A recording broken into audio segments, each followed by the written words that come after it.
That's not going to be on the tape.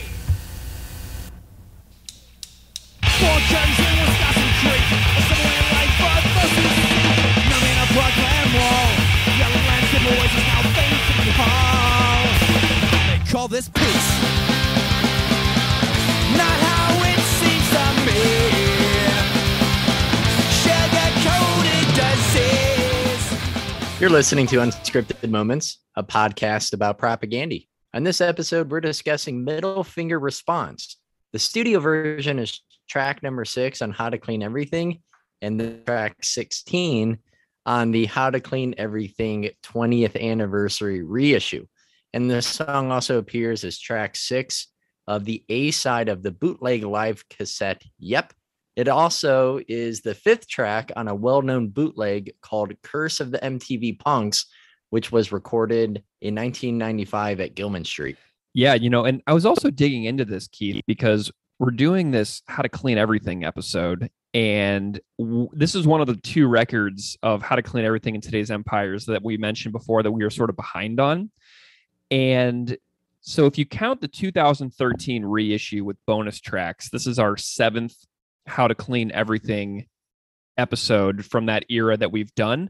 But this is only our 5th song if you are just counting the original LP version. So it kind of feels good that we're starting to catch up on some of these Empires and How to Clean Everything songs that we may have missed. So of the How to Clean Everything tracks that we've done so far, this is definitely my favorite. We've done Showdown and, Ska Sucks. And I think we did Head, Chest, or Foot.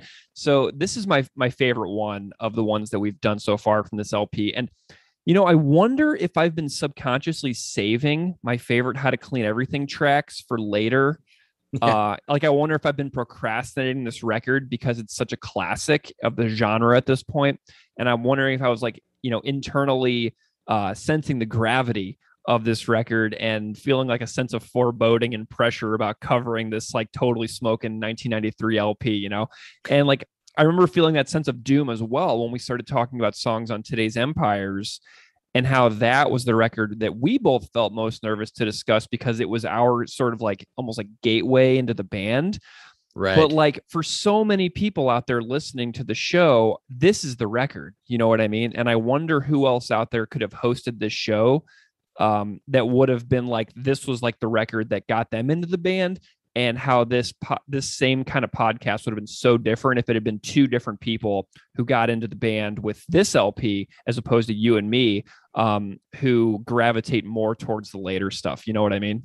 Right. Providing a perspective that you and I both don't really bring to the table. And when we decided to cover this song a couple weeks ago, I realized that not only did I not have any physical or mental notes queued up, if it's a personal anecdote or interpretations I might have mentally filed away or even just jotted down in the memo on my phone, I couldn't even really play this track in my head like I can do with 90% or more of the band's discography. So that might make listeners groan a little bit if they go way back with Middle Finger Response or if they have a deeper connection with the song.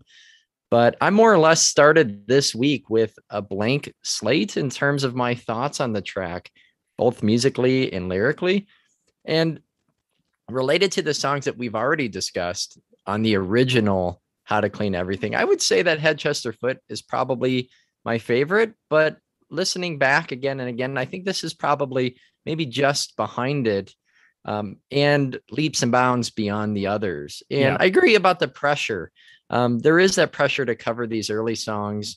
That's definitely there for me. And I see it a little different from the burden of Today's Empires. I think it's an album that I can probably confidently say I love just as much as the average propaganda fan.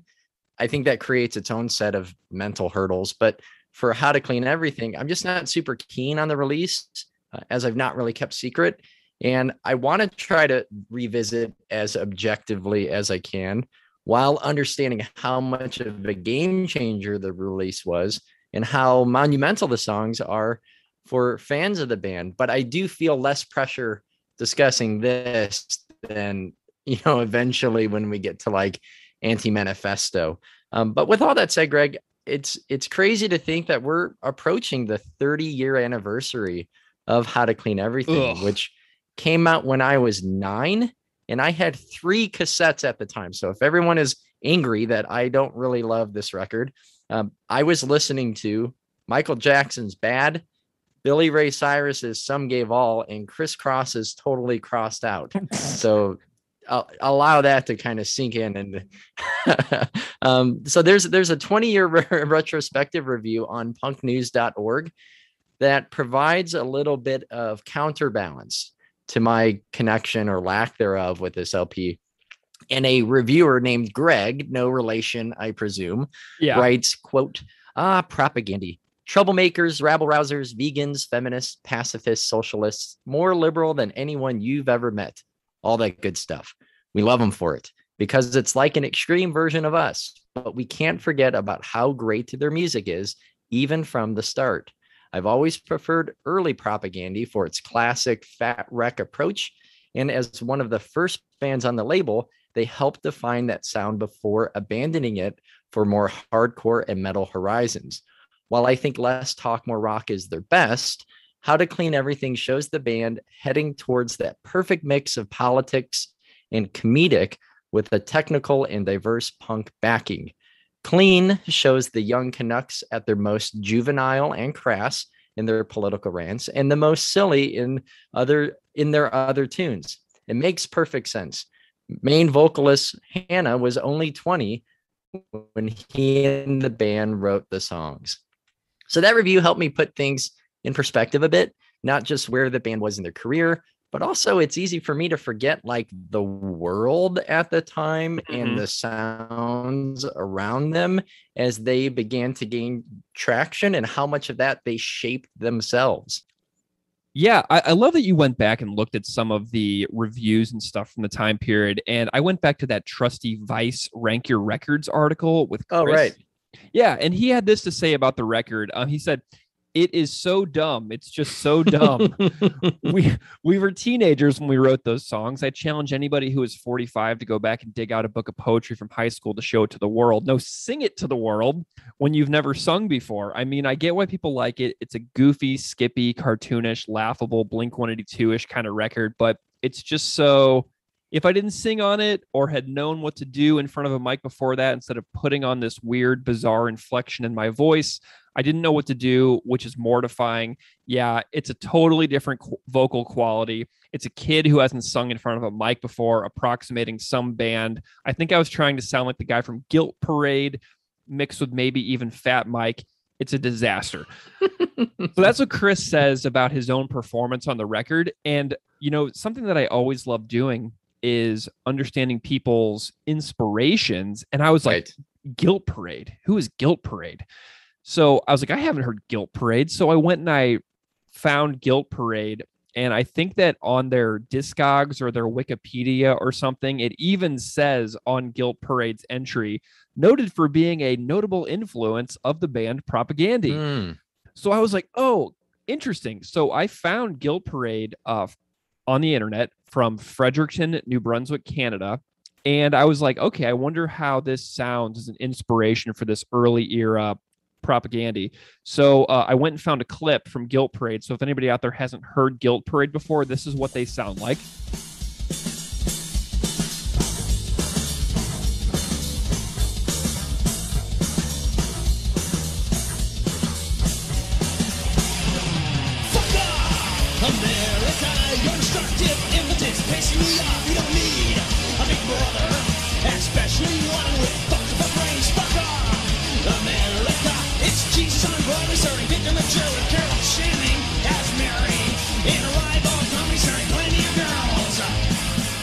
So that was Guilt Parade, and it was kind of cool to discover a new influence on Chris's work from back then. And by the way, I chose that song very specifically out there for those listening. So yeah, that was Guilt Parade, and I thought that was pretty cool.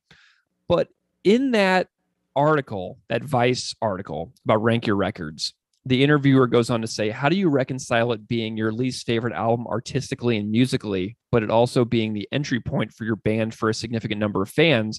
I mean, I'm not sure the shows would be as full if not for that record. How do you come to peace with those things? And Chris says, I guess I am at peace. I don't want to hear the record, but I see the practical value it has for our band still to this day. And I don't really regret even the things we were saying. We were taking some stances that I don't think teenagers should necessarily attempt to take at that point in their lives on the record that is going to be your biggest selling record of all time. But we didn't get everything wrong. So I'm happy about that. There are some things that are wrong, but not everything. So thinking about that, I think back on, some of our discussions about this record, you know what I mean? And some of the things that I've critiqued, especially on the approach to like this might be satire or whatever. And so I appreciate Chris saying that, not everything on there is great now, but I still stand by most of it. And I'm glad that he feels that way, because I can't imagine how hard it would be if like your biggest selling record of all time is like totally the antithesis of everything you go on to become for the rest of your life. So I'm glad that he feels good about it, And then Chris goes on to say, I guess I'm glad people enjoy it. We've come to this point with the band now where people who only like that stuff, they don't really come to our shows anymore. We filtered them out over the past 10 or 14 years. We've actually reached a point now that when we play old stuff in some places, that's when the crowd seems kind of unfamiliar with what's happening. We've reached a latter half kind of crowd that are more interested in the past 3 records, or especially the past 2. But then, where were we? Maybe it was Florida. We were totally taken aback. It was a total How to Clean Everything crowd, and we hadn't seen that in such a long time. All you can do is deal with it in good humor and play a couple tracks from the record, and we still do. We still play songs just for fun. So I was curious about the best-selling aspect of this record. You know what I mean? Because this record came out in a time when people still bought albums, like a lot. And so I went to Fat Wreck's website, and sure enough, How to Clean Everything is listed as number 9 on the top 20 best-selling records by the label. Oh, wow. In their online store. And it's not like numbered, but like I counted the order that it appears in. It appears as number 9 on the top 20 best-selling all-time records. And most of the records that are before it are No Effects or Me First and the Gimme Gimmes records, which makes a lot of sense.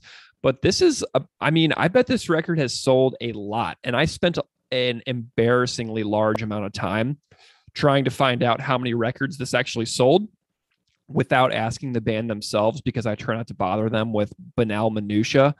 Yeah. But like, I couldn't find out how many albums this sold, but it's listed as way, way up there on the Fat Records website. So the reviewer from Punk News looks back on this record with nostalgia and admiration. Like many of the fans of the band also do, I'm sure. And Chris looks back, as you read here, and winces a bit. Yeah. So let's hear what some other people think about the song we're here to discuss, Middle Finger Response. Greg, who did you connect with for this episode? So we have 2 guests, but I'm going to space them out throughout the episode for a couple of particular reasons. We'll get to our second guest during the lyrics discussion portion of this episode. So something that's really funny about these guests is I had technical problems with both of these interviews, and I lost the recording of the first version of both interviews. So I have 2 guests on this episode, and I did 4 interviews to get 2 interviews. So it was, comedic. It was almost like trying to record Today's Empires, Tomorrow's Ashes to make this record, where literally just everything just kept going wrong.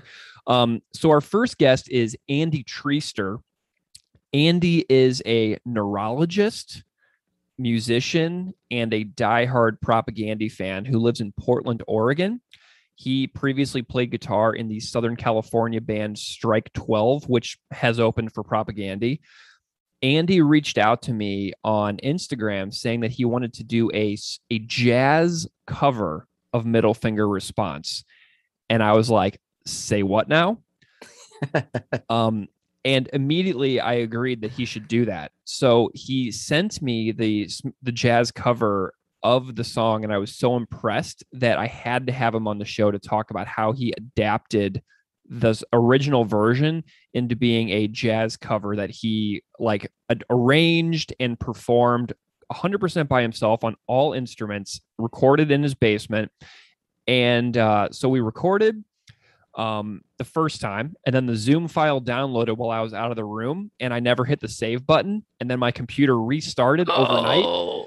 And that's how I lost Andy's first interview. So he graciously agreed to re-record, and we got it done. but his jazz cover is so awesome. And when we break down the musical composition of his track, I think that everybody will be really interested. And Andy has also made a playthrough video, which I will post on our Instagram and Twitter at PropagandyPod. Andy's Instagram, where you can find all of his work, is at Andy in the Basement on Instagram. So let's get to our chat with Dr. Andy Treister, talking about his jazz cover adaptation of Middle Finger Response. But before we get to the interview, let's hear the tune, and then we'll be back in a little bit.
Andy Treister, welcome to Unscripted Moments, a podcast about propaganda. Thanks for having me. Well, Andy, this is kind of an interesting thing because you and I just did this 5 days ago, and I posted on social media the other day that, I went and recorded an interview and then forgot to hit save when the audio downloaded. And then my computer restarted overnight.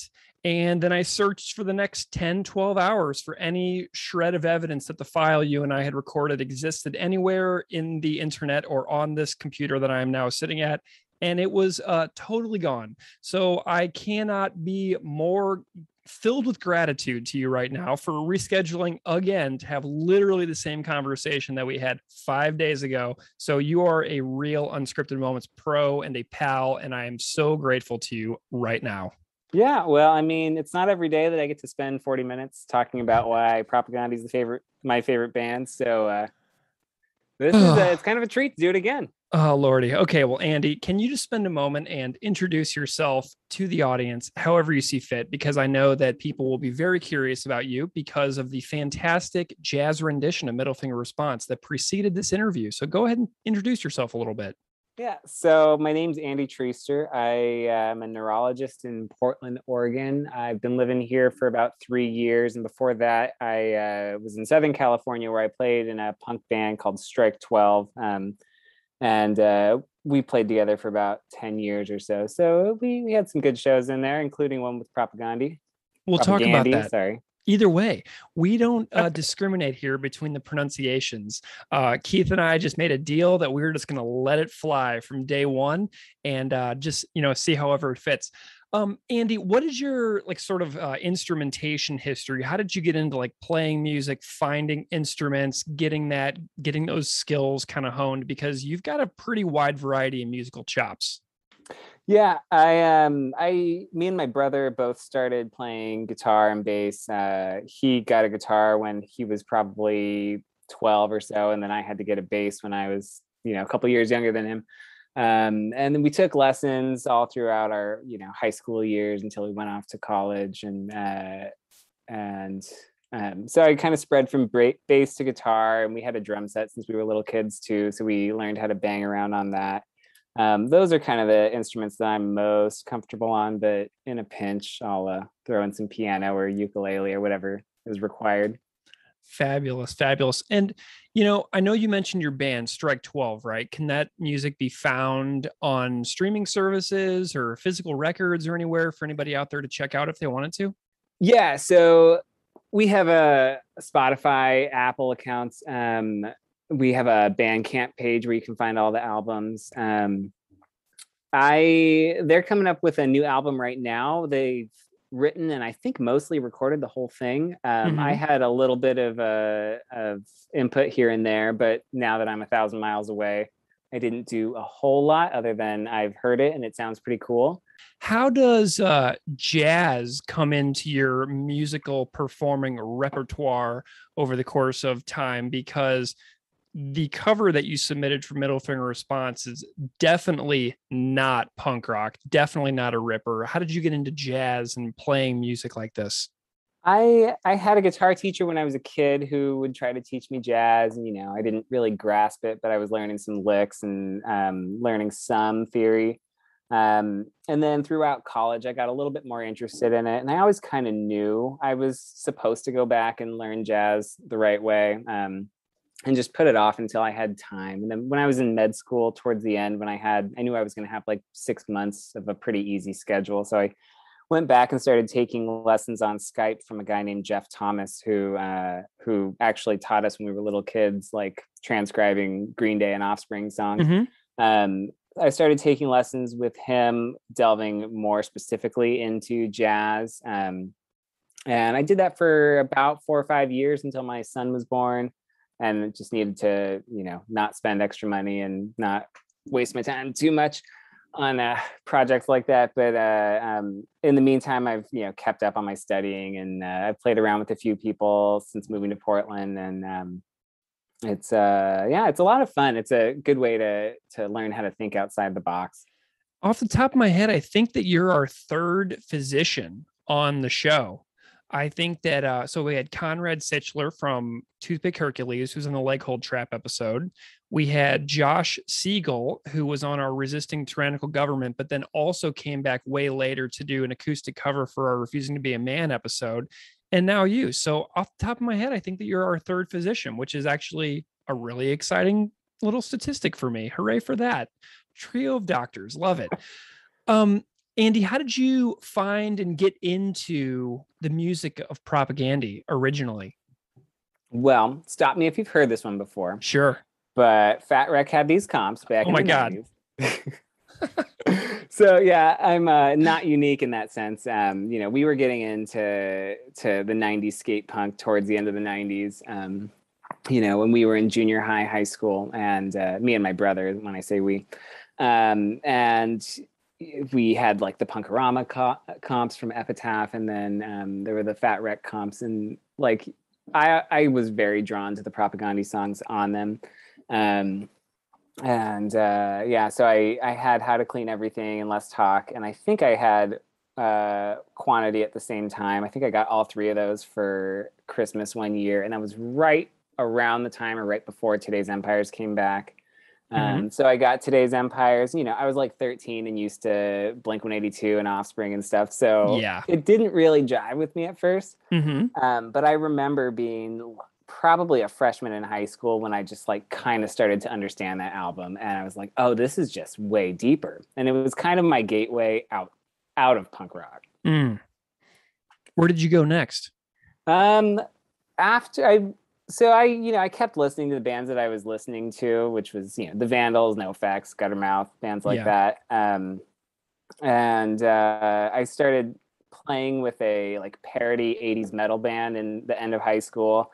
So I was getting really into 80s and thrash metal and power metal. And that was a quick jump over to Dream Theater and Rush. And so, by the mid 2000s, 2010s, I was listening mostly to prog rock, and then starting to listen to a lot more jazz too. I love it. So something that we are super into here on this podcast, which is something that I have been really into from day one, is when folks do covers of the songs, even if it's a pre-existing cover, like Jen Fiorentino's has had a couple of covers on the show, but those were always recorded long before they ever appeared in our show. But we love it when we're able to put in a cover of the song, because we just feel like it adds like another layer of depth to the podcast, something that we're able to do. And you came up with this incredibly original and well thought out and well developed cover of Middle Finger Response from How to Clean Everything, which sort of like came at me out of left field, like really by surprise in a lot of ways.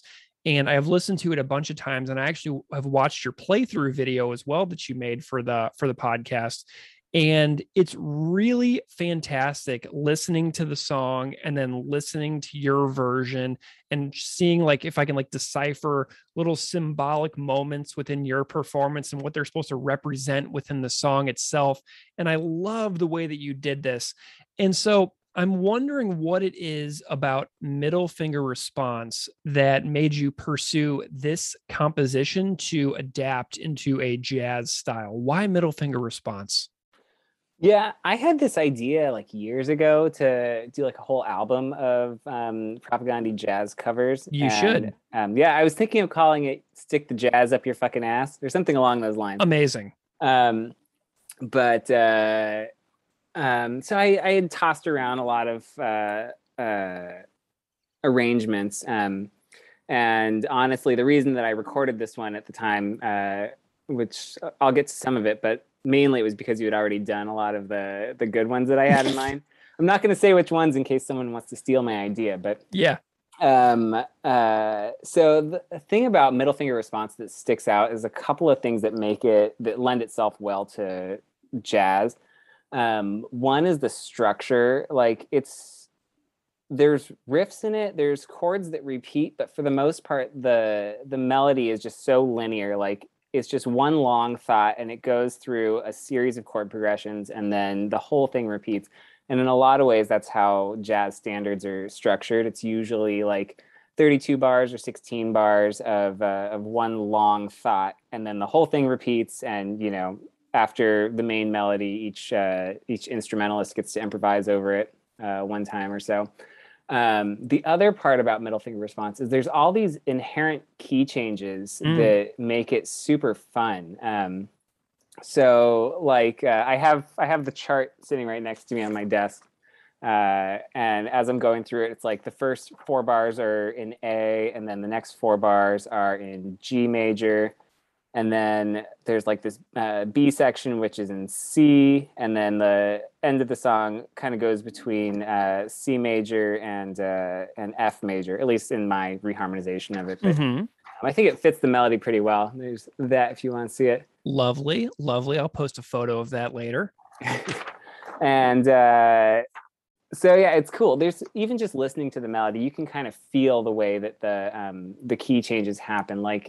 So there's the part where it's like da da da for those who seek all your novel themes. Like you can feel the melody kind of take a step down, which is literally what it does there. And so that kind of caught my ear as a place to really kind of exploit the key change and make it interesting.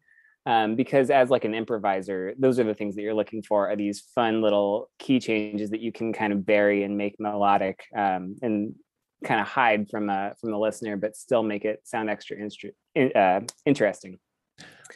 Wonderful. I'm really curious about your adaptation of the tune. Upon first listening, I would have thought that there was actually some piano in there, but I think I actually got that wrong. I think you just have a lead and like a backing sort of supporting guitar part, and then a bass and drums.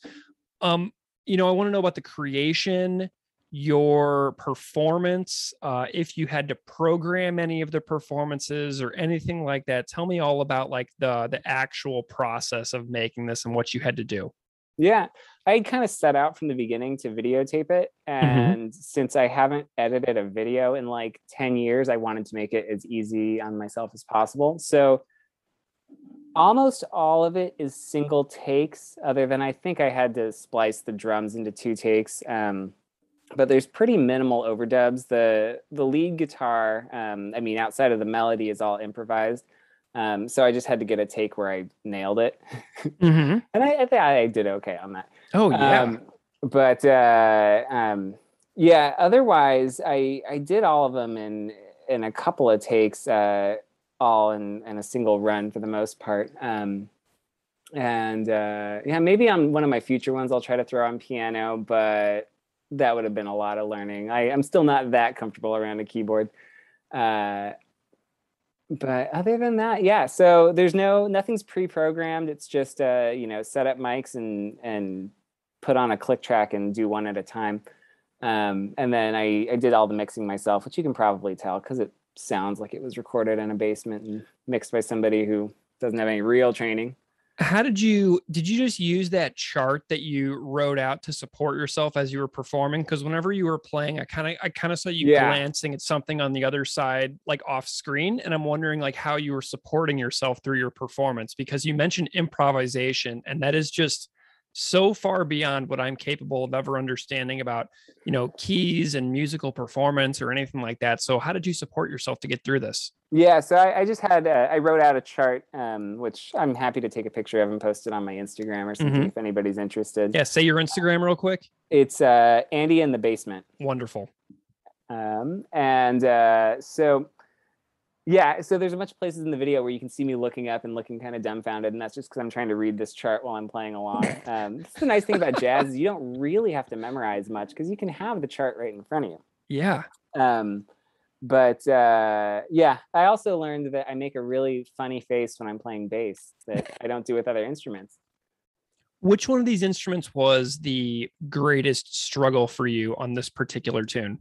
I would say probably the bass, which is interesting because I do a lot of like when I'm playing jazz guitar with other players, if there's no bass player, I'll do like a walking bass line, but like playing a bass line on a bass without the chords without also playing chords along with it seems like it should be easier, but for me it was just kind of a different mindset, and so I had to do a couple more practice runs on that.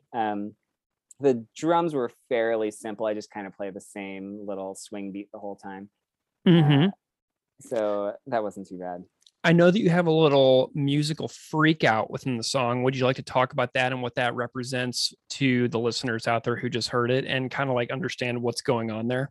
Yeah, so there towards the end there's like a little section where everybody solos, and it matches up to the song in the place where he does the flag waving Aryan Yeah. motherfucking et cetera. Yeah.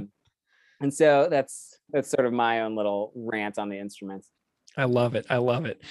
I'm wondering if you had any takes on the lyrics of this particular song. This is a very wordy song compared to more recent propaganda. There's a ton of words, and I always have the lyrics in front of me when Keith and I are recording, and I just notice how many words this one has compared to so many other songs. And I'm wondering if you have an interpretation of what is happening in this song. Yeah, it's looking at this song, I think the subject matter is very similar to like Head Chesterfoot or Anti-Manifesto, where it's kind of this broad fuck you to suburbia or the status quo or consumerism maybe. I'm sure you and Keith will have a lot more to say about those subjects, but that's one of the things that I think they really grew on between How to Clean Everything and Let's Talk More Rock, and then certainly between Let's Talk More Rock and Today's Empires, is how specific they got over time. Like How to Clean Everything is a lot of really general themes, and then you get a little bit more specific in Less Talk, and then by the time you get to Today's Empires, it's like each is a story out of a history book, and it's Right. It's so much more captivating, I think. That being said, like even the lyrics in these songs that he wrote when he was in his early 20s or teens, like there's so much good imagery. Like a teenager couldn't write this. It's crazy. It's really, really amazing. I'm looking at them right now, and it's just so many amazing little one-liners throughout this entire thing. It blows my mind. And I loved the 3 billion humans line, and hearing Conrad Sichler talk about that on the Leg Hold Trap episode, because when he was recording the demo, he was like trying very, very patiently to not correct Chris on the amount of people that were on the planet in 1992 and 1993. And then he also was very offended by how many people Chris was saying fuck you to. And then on the demo, it's like, except for Conrad Sichler. I loved it. And I can't believe we tracked down Conrad. And it's so funny that he's the one who recorded the demo of this. And I'm so glad we're finally getting to this episode as well, because Conrad told that story and it absolutely cracked me up. But Andy, earlier you mentioned your band, and you mentioned when you introduced yourself that your band has actually played with Propaganda, and I'm wondering if you have any stories about those times that you would like to tell the audience as well, because I don't know how many listeners out there have bands that have actually opened up for Propaganda, and you have. So tell that story. Yeah. So the last time we talked, I was just trying to recollect through it and things that I had jotted down in the previous days. But after we talked, I realized that I had written down a whole account of the night in a notebook right after the show. Yeah. And so I pulled this out, and I'll just read it to you, because Is it dated? It's dated 5/30/2009. I didn't put the year, but I think it was 2009. Holy smokes. I'm ready for this. Okay. So tonight was the night, underline. We opened up for Propaganda, and no disasters struck. I arrived at 5, and they were sound checking. I stood at the side of the stage as they played through Without Love and the ending of Today's Empires. As Chris came out, I introduced myself to him as a superfan, and he was very down to earth and friendly. We set up our shit and sound checked, but at that point, Propaganda had headed back to their hotel. They had a green room set up for us on the second story that had a cooler, which we soon filled with beer. While in the green room, I ran into the Beaver, and he asked me where the quote-unquote washroom was. I helped him look for it, and later discovered that it was the one door that was locked, in parentheses, in which Propaganda's sound man was allegedly masturbating, they said later on stage. I'm going to try to remember the whole set in as close to possible order, or as close as possible to correct order. There's something weird with my grammar here. I was too excited. So they opened with supporting cast, then Tertium Non Dauteur, Diugen Marschiert, Banger's Embrace, Bringer of Greater Things with Chris on vocals. Mm-hmm. And we thought Nation States was a bad idea. Haile Selassie, Rio de San Atlanta, Let's Talk More Rock. Yeah. Nice. Without Love, Speculative Fiction, Back to the Motor League, Humane Meat, Matakamoris Ukun Rasik An. Today's Empires, Anti-Manifesto, Fuck the Border with some kids singing, Dear Coach's Corner, and then ended with Purina Hall of Fame. Like, can you pick a better set list than that? I cannot. Oh my God. All right. I don't think I can. That's legitimately a good set. It's like it's a greatest hits album right there. And it doesn't even have Victory Lap on or Failed States. This was before Failed States. Before Failed States, yeah. So, okay, there's more. So afterward, we went up to their room and asked to take a picture. And they all got up from an interview to pose with us. Then George stayed and talked to us for a while about Alabama and Palestine. I'm not sure what was going on in Alabama at the time, but We might have to Google that. might have to Google it. Tonight, I experienced something far beyond what most experience. There were a few other notable experiences. First of all, we got to use Propagandi's cabs, which made everything way easier on us. Secondly, while they were sound checking and Chad and I were watching, Chad is my friend, Jord farted into the mic. Just before they played, as I came up the stairs, I could see them playing supporting casts on their unplugged guitars and with Jord drumming on his knees. I thought that was so cool. I remember this now. They were like actually practicing in their green room before playing a show, which was so novel to me. Nice. That was usually our drinking time. So that was my 21-year-old account of playing with Propaganda. Oh my God. Andy, I'm so glad that you have that. I mean, it's an artifact for a night, for a moment in time. You know what I mean? That's very special to you. And I know for a fact that when you dig that thing out again someday, when you're like 79 years old, you're going to be like, oh my God. And you're going to be like in a rocking chair, like listening to Propaganda, like, oh my God, remember when this happened? And it's just going to be such an amazing little thing that you can have forever. So I'm really glad that you still have that and for sharing it on the show, because you didn't have to do that. And I'm just delighted that you did. So thank you so much for that. Absolutely. Andy, before I let you go here tonight from take 2 of our attempt at recording an interview, which you cannot even imagine how relieved I was. I just had a really good feeling that you were not going to be furious at me and that it was going to be okay, because a lot of these interviews, there's no second try. Do you know what I mean?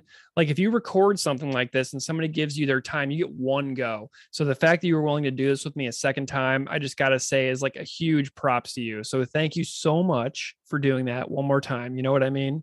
Yeah. Well, I mean, you are always welcome to call me up and geek out about Propaganda, because I don't get to do it very often. Well, I love it. Okay. So Andy, before I let you go, what does this band mean to you? Talk to me about the course of your life and where they stand in your, in the grand scheme of your life as something that matters to you. Yeah. When we played with them and I got to talk to Jord, I remember telling him, I said, like, to say that you guys are my favorite band is an understatement, because it's like there's Propaganda and then there's all the rest of music. Like what they have done, not just for me, but for everyone, all their listeners and all the influences they've had on people, like from a musical standpoint, from a lyrical standpoint, from a, social activism standpoint, like, I'm sure a lot of your listeners would probably agree that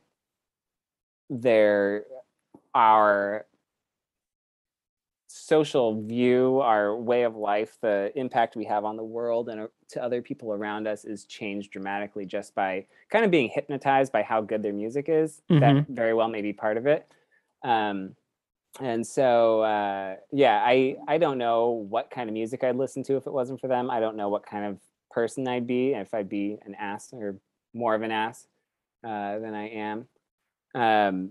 But yeah, I mean, I think I would be a much different person. But you're not the only one who feels that way. Keith and I feel that way too. And we talked a lot about that on the Only Good Fascist is a Very Dead Fascist episode a long time ago, but I went into great detail about how it really could have gone either way for me.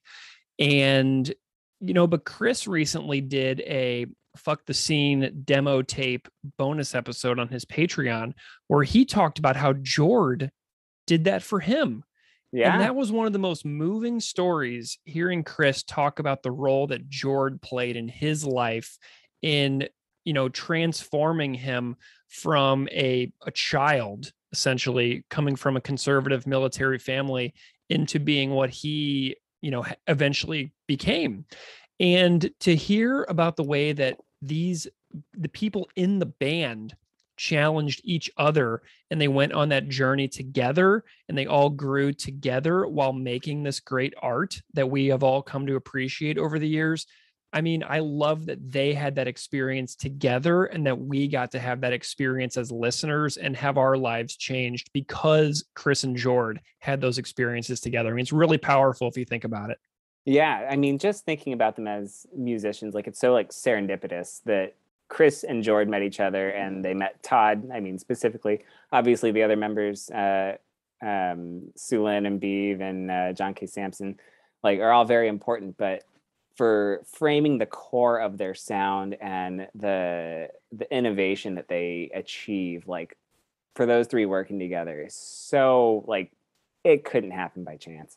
Amazing. Well, Andy Treister, I am super pumped about your jazz cover of Middle Finger Response.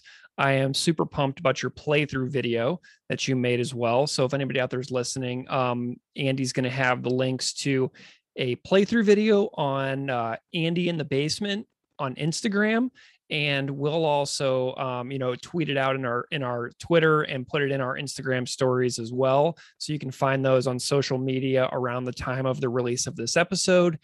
And Andy, thank you so much for putting in that work to make this really unique cover. You made something that didn't exist in the world before, and now it exists, and I'm grateful to you for coming on to talk me through it. Yeah, thanks for having me again. And I want to take 1 second to acknowledge the work that you and Keith put into this show. And I've been listening pretty much from the beginning, and just to get to relive all of my favorite songs over and over again and do these deep dives, it's really pushed me over the last year and a half or so to really take the Propaganda way of life more to heart and be a better person. So thank you again for doing what you guys do. I Cheers, know it can't Andy. be easy. Cheers. So appreciative, man.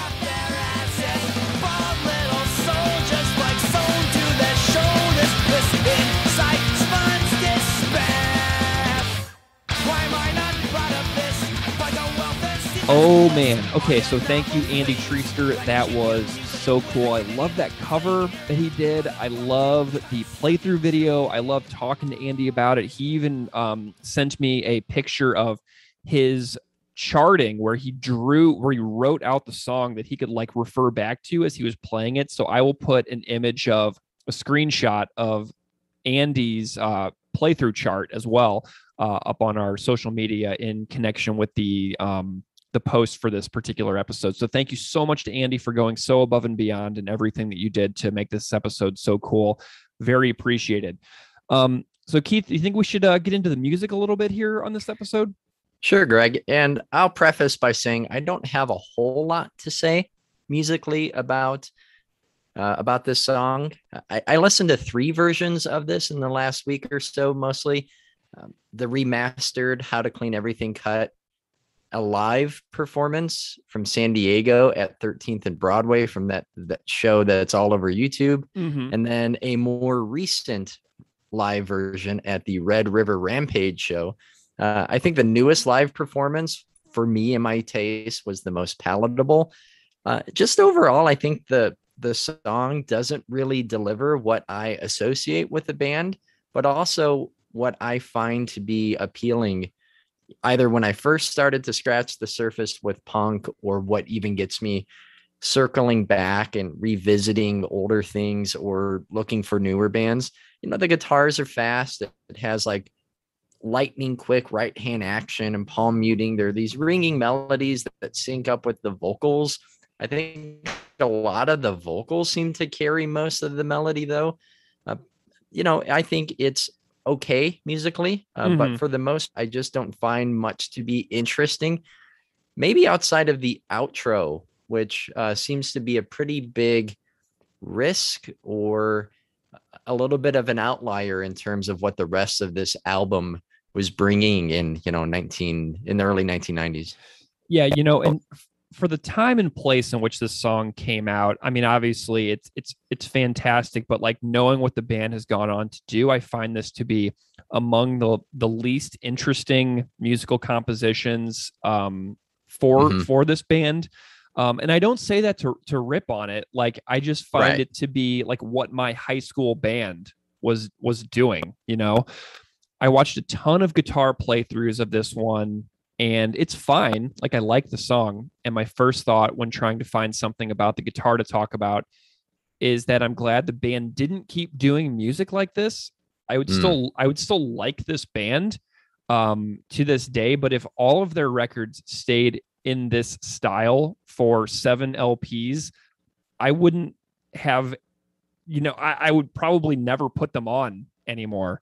I don't really know. So, you know, that's kind of my thought on this. But I was watching that 2012 performance at the Red River Rampage show as well, and I noticed that Chris and Beeve had this song played with a capo on the first fret on guitar in 2012. So that was something that I noticed specifically about the performance. The bass on the song, like, it doesn't really stand out to me on the studio recording. Yeah, I agree. And so it's kind of hard to even tell how I feel about the bass, but the easiest way to hear the bass is actually if you watch the 1994 outdoor performance in San Diego that you mentioned, and the bass is super clear on that because the recording is terrible and the bass is really, really forward in that recording. So here's what the bass line sounds like. I'll play a little clip of that particular performance right here just so you can hear what the bass is really doing.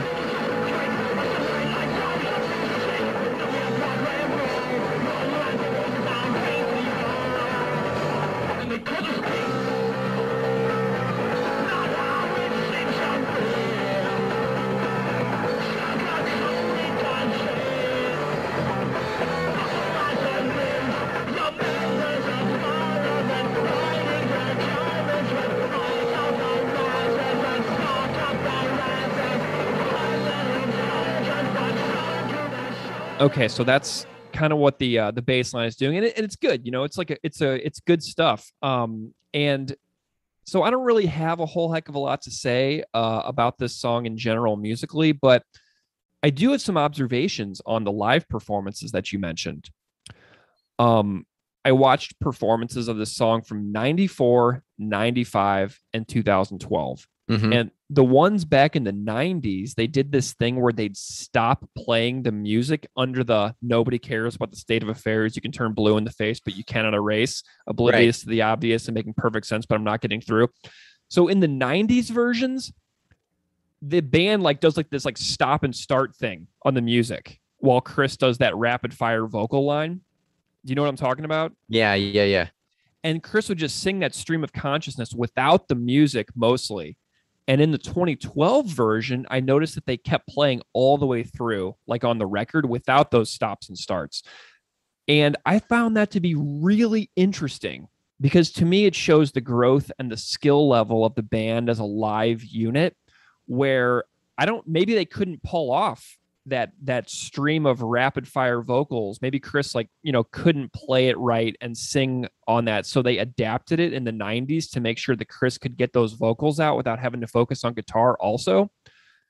But in 2012, man, he just lays it all out and they keep playing just like on the record. So I think that the more recent performances of this song show that the band is just such a better live unit than they were when this record came out, because they play it on the record in the more recent versions, but they had to change it in the 90s versions, which I found to be super interesting. You know what I mean? Yeah, that also seems to maybe reflect somewhat of their goals when they were playing live, to make those lyrics up front and audible, saying we I can't get through to you. To where the band was far more forward in their messaging at the time and have kind of taken a backseat with that when it comes to their live shows. But that's a super interesting difference that you don't really see at a live show today or live recordings. Yeah, so I wanted to play a couple of the a sample of that. So here's the 90s version with the paused music under under that rapid stream vocal line. So here's that. Check that out and see how they did it in the 90s. Nobody cares for the state of affairs. It's a burning face, but you can't erase. Living yes to the obvious, making perfect sense, but I'm not getting through. So do, but don't expect to find you the blood to be red. Pistol in my hand. Okay, and here is the 2012 version with when Beav was in the band. So here's that one.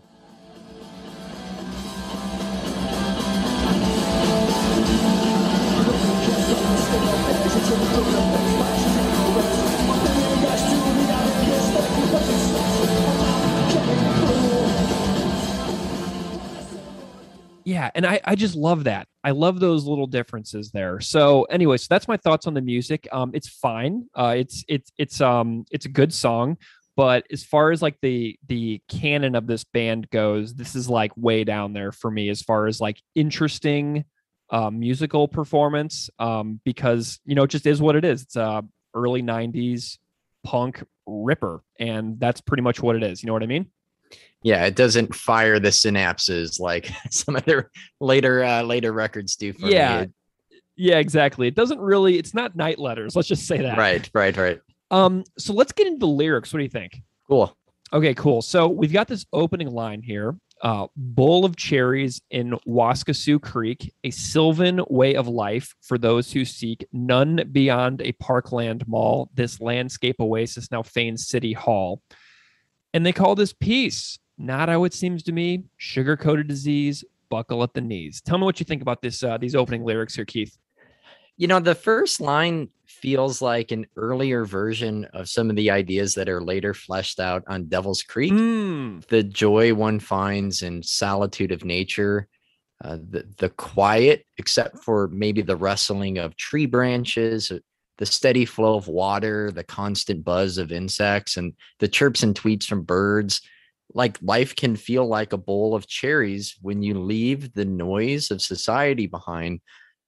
Just like how I think light pollution cuts us off from the nighttime wonders of stargazing if you live anywhere near a city. To me, like the inescapable hum of traffic deadens the sounds of the natural world. And though this might make me sound more like a naturalist than I really am, there is a calming, meditative quality to the natural world. And I think I realized that, especially the last year and a half, I'm kind of just not having the opportunities to be out and about that in ways that I was previously. So, for anyone at home, if you're nodding along to these thoughts or comments, and if you aren't opposed to more extreme versions of music, I highly recommend the band Panopticon. I've talked about them previously, especially the new album and again Into the Light. The aesthetic is, less dire activism, like, Earth Crisis, but more of like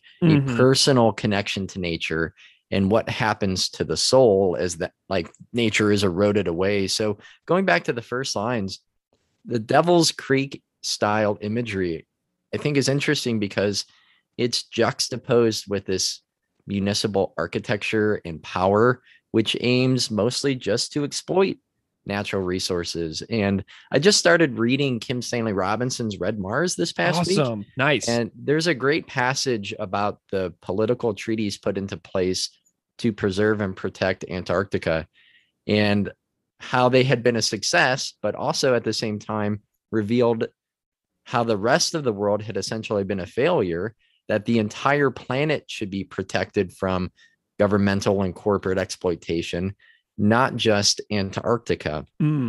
And this mental imagery conjured up by the first lines, I think closely describes where I live. Honestly, like there's a bird sanctuary next to an interstate and a BW3s. The Indiana Dunes National and State Parks are bordered by oil refineries and steel mills. Oh man. There's a protected prairie, a walking distance from my apartment that is completely eclipsed by massive oil tanks. So there are these nuggets of nature, like an oasis, like the song mentions, that is not at all proportionate to the developed madness that makes up pretty much every other square mile of where I live. Sheesh. So the natural surroundings, the dunes, Black Oak Savanna, prairies, things that are skirted by woodlands, all quote unquote developed into strip malls, restaurants, and cookie cutter housing development. It kind of reminds me of the Simon Pegg movie, The World's End, where they go to the bars and every bar they visit has gotten the Starbucks treatment. Nice. They have the identical aesthetic. They have chalkboards with like, the menus, there's TVs. Like the town has erased its diversity to appeal to a common denominator. And before we did that to coffee shops and restaurants and houses and bars and stores and everything else that we've, changed and homogenized, we Starbucksed our natural surroundings, and it feels harder and harder to seek those things out and find those connections where there aren't the traces of human development or overdevelopment.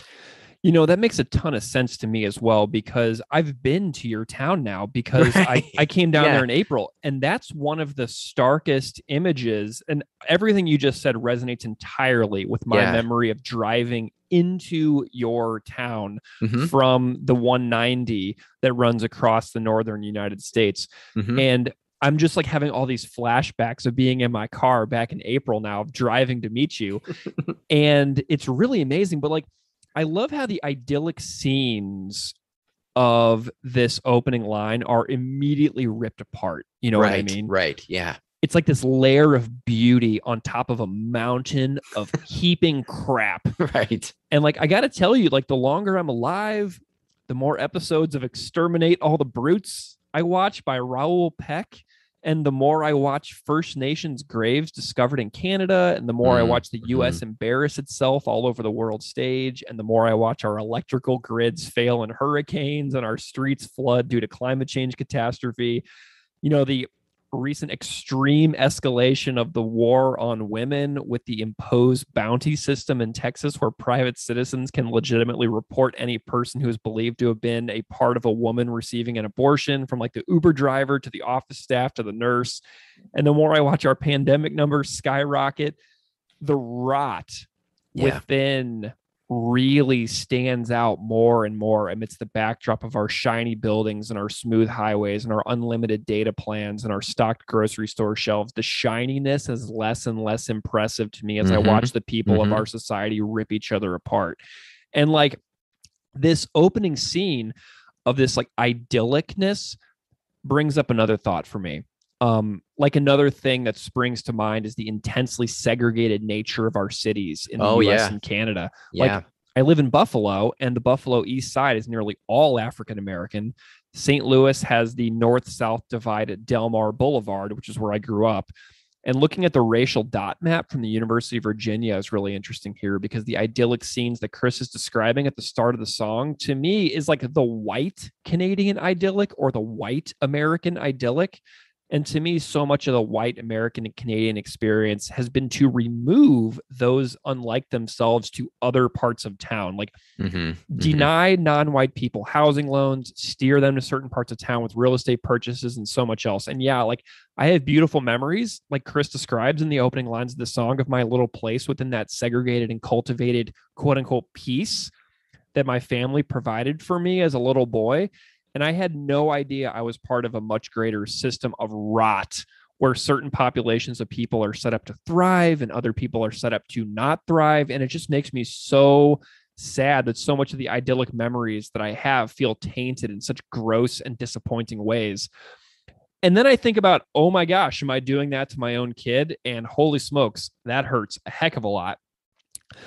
But anyway, so Keith, now, the opening line of this song says Waskesiu Creek, Sylvan, Parkland Mall. Does this, like, what were you thinking when you thought of like these like specific names? Like, did you get curious about these places?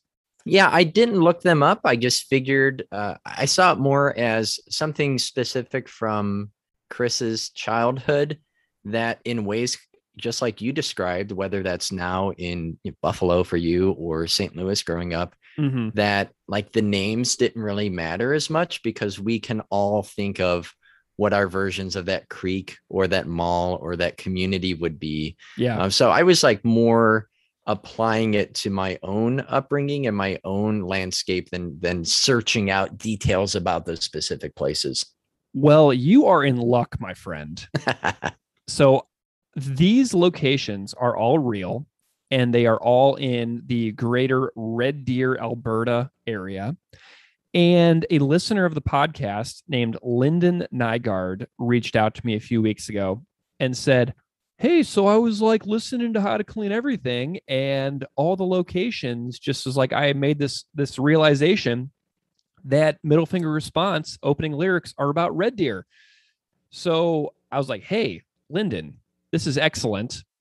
Get on the phone with me and we'll talk about these locations. So I have a full interview about just this section of lyrics to break down the first 3 sentences in this song. And the locations described here by Lyndon.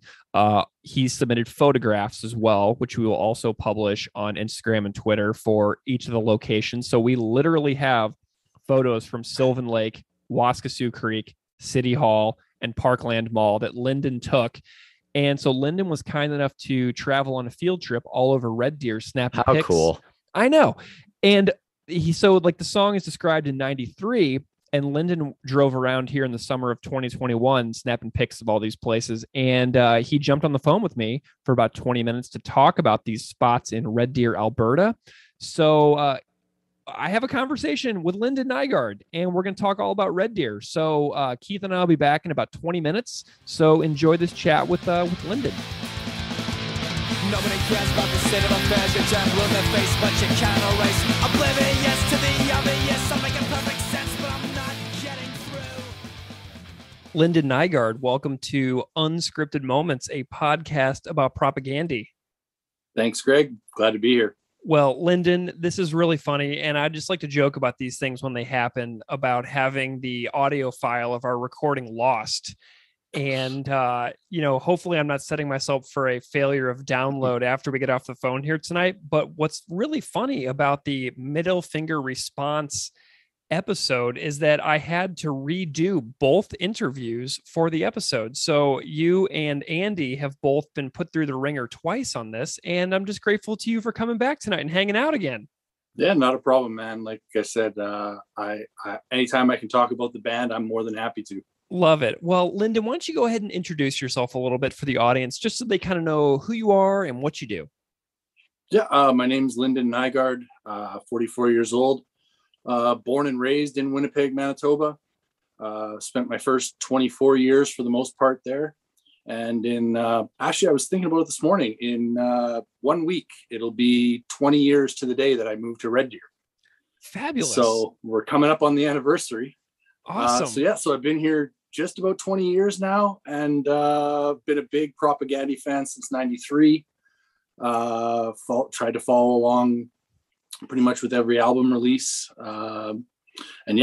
Discovered you guys about just over a year and a half ago, I think. Man, love the podcast, love the band. So glad to be here. Fabulous. Well, were you a fan of propaganda while you were living in Winnipeg? Were they kind of like your favorite local band when you were living there? Absolutely. I got turned on to them by a friend of mine in art class in 1993. Late 93. A friend of mine named Sarah Day asked me, "Do you listen to punk rock music?" And I said, "No, not really. A little bit of Ramones, a little DOA, maybe some SNFU." She said, "You got to check out this band Propaganda." And the name right off the bat, it struck a chord in me. I thought, man, that's hilarious. And she had a really bad taped copy of Martial Law with a cherry on top. Nice. And from that day forward, they were absolutely my favorite Canadian band, if not all around worldwide. When did you see the band live first? Is there any like early days shows that really stand out to you about going to see them? Yeah, actually, the last time we talked, I had actually forgot that the first time I saw them was at the Pyramid Cabaret. And it wasn't called the Pyramid back then. I can't remember what it was called. But that was actually the first time I saw them, because it was still wintertime. And I remember when we talked, Core Fest is actually in the summertime. So that was the second time I saw them was Core Fest. Shortly after, I got very lucky in being able to see them quite a few times live in Winnipeg while I lived there. And I've actually caught them a few times out here as well. So I've been very, very fortunate to see them live in many respects. Nice. Do they come to Red Deer, or do you drive to Edmonton or Calgary to see them? I have never seen them in Red Deer since I've been here. I've never seen an advertisement for a show here. Both times I've seen them has been in Starlight in Edmonton. It's a great venue for live shows. I've seen numerous shows there, but Propagandy both times have been absolutely fantastic. Wonderful. Well, Lyndon, whenever we were, talking over email, you reached out to me to say that you lived in Red Deer and that you had some interesting information about the song Middle Finger Response from How to Clean Everything. And I was like, one of the things that we always try to do on this show is really get the perspectives of people who live in Canada, because Keith and I aren't Canadian. And so much of the band, like the subtle nuance, like running underneath the band's like plot lines, so to speak, is being in Canada. And you started noticing some things about Middle Finger Response that resonated with your personal life. So I'm wondering if you can tell me what got you fascinated in this particular song and why you reached out to me about Middle Finger Response. Yeah. It was a few years ago. I decided I was going to only listen to Propagandy in my car for my drive to and from work. So Good choice. So I have my little CD booklet from the 90s style with as I said, just the CDs of Propagandy. And it had been a while since I had listened to How to Clean Everything. So I thought, you know what, I'm going to go back and I'm going to listen to this for a while. And, after a few days of driving back and forth to work, when it came on, the first line of the song, I noticed him say, bowl of cherries at Waskasu. And I thought, that's funny. It kind of sounds like Waskasu. Yeah. And then I heard Sylvan Way of Life. And I thought, Sylvan Lake, that's not too far from here. And then when he got to the Parkland Mall, that's when it clicked. I went, wait a minute. That's three things that I know of in the first 10 seconds of this song that it never had registered before, but all of a sudden it all just fell into place. I said, this song's about Red Deer. At least the beginning part is. Yeah. And well, something that you did that was really interesting is you sort of the other day went on a driving tour of the locations within the song. So what I'd like to do is go through each of the locations and have you tell me a little bit about them, what you know, and also a little bit about your experiences at those places. And so we might as well just go in order. So let's start with Waskasu Creek. Tell me about what you know about Waskasu Creek and what your time was like when you were there.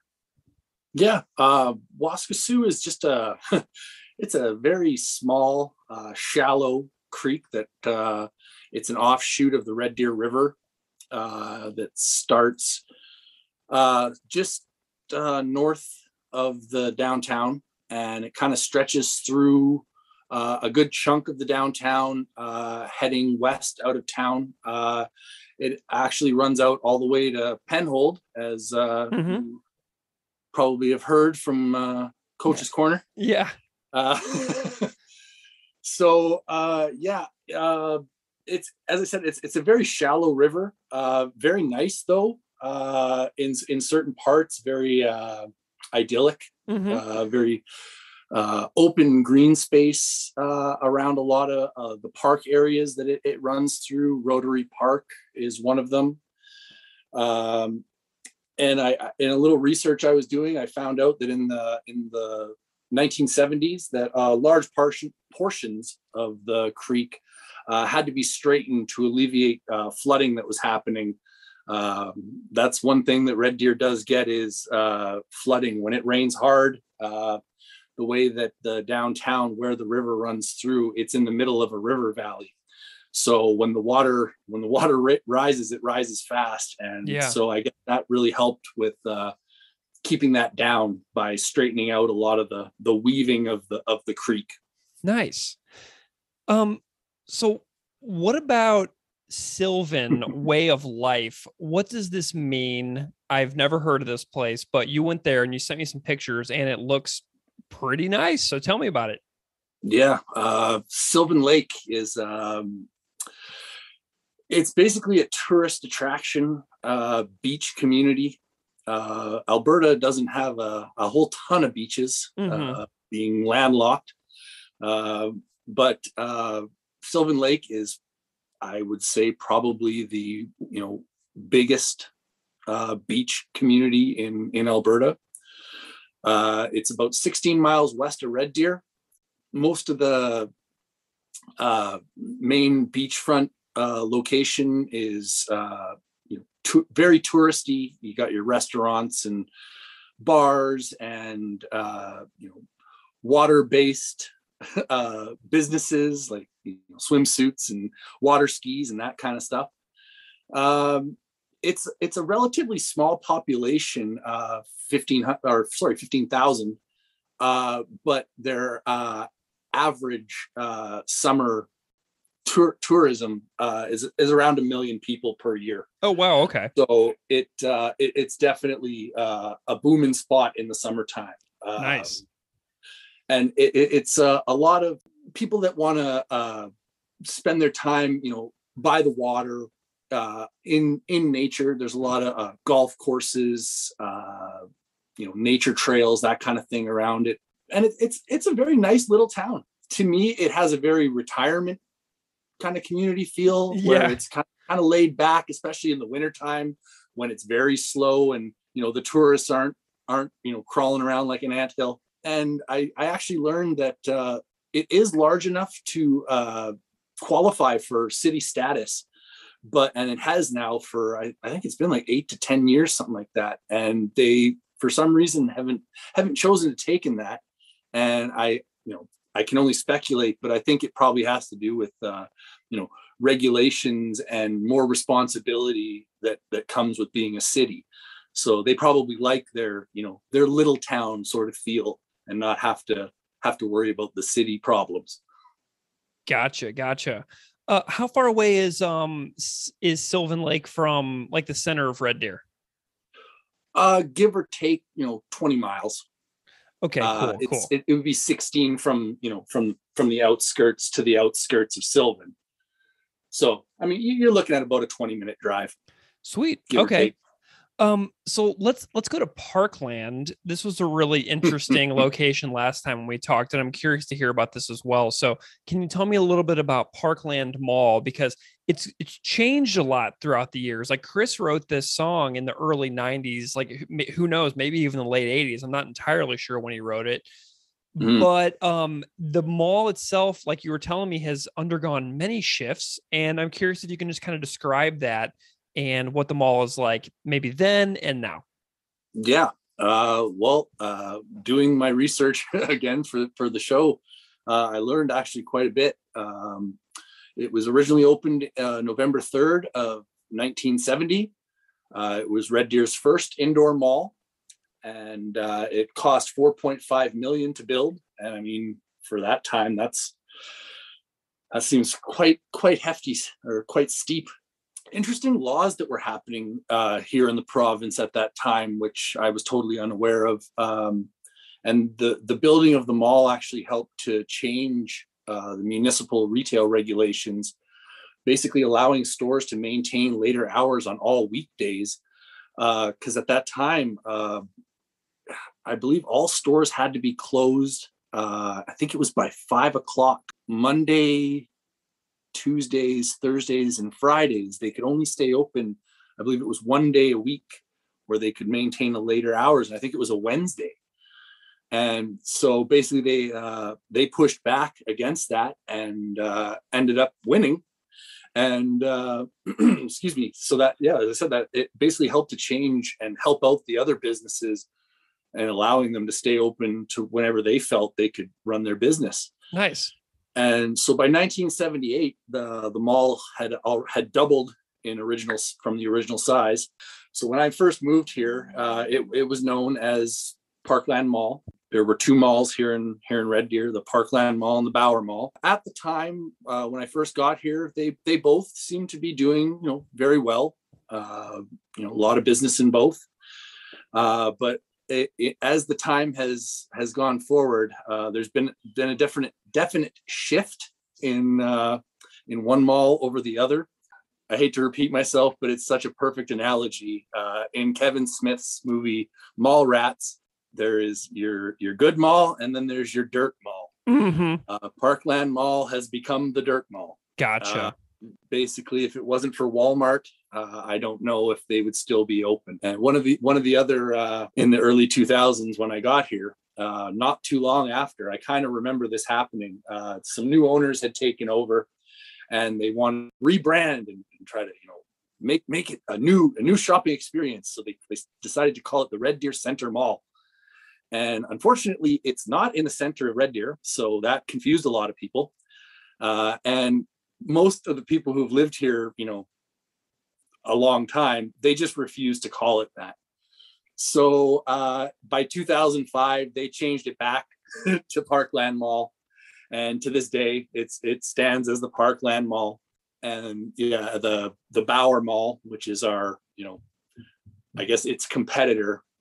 It's the much more, new and cutting edge mall that businesses are all still in every single kiosk, whereas the Parkland Mall, it's a little sad to kind of walk through there and see how many empty spaces are in there. Can you tell me a little bit about the City Hall building? Because City Hall gets mentioned as well, and there's an interesting history behind this building that you were telling me about, and I'm curious if you can just tell the listeners about it as well.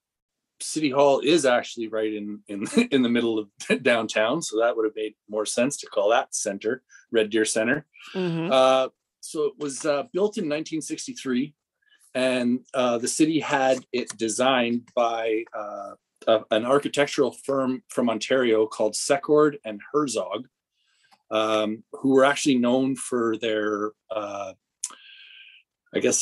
artistic architectural designs. Mm-hmm. They tried to go with, not what the norm was at the time. The city decided that they wanted to redesign it in 1980, and they wanted to add 2 extra floors. Well, during the redesigning of the building, they decided that, we don't want these angular corners anymore. We would rather it just be, a solid block. Yeah. And that's pretty much what it is. Yeah. It's just a big white block. But it is surrounded by a very large botanical garden, which they do. I give them credit for that. They do very good upkeep on that. And in the wintertime, throughout the Christmas season, they set up lights through the whole thing. It's very nice for tourists and for families to come downtown to have something nice for them to go spend a little bit of time if you got to be downtown. Yeah. Well, so Lyndon, this is really interesting because what you've sort of done is given us a tour of the locations that are found only within the first couple of sentences in this song. And then he goes from there, and they call this piece Not How It Seems to Be, Sugar-Coated Disease. So it really switches gears almost immediately from a description of, this totally normal town and suburban life and lake life in the summertime and stuff like that. And then it totally just critiques that right away. And I'm wondering if you can tell me your take on the song as a whole, because there's so much that Chris does after the first couple of sentences that we've just sort of picked apart. What is your take on the rest of the song?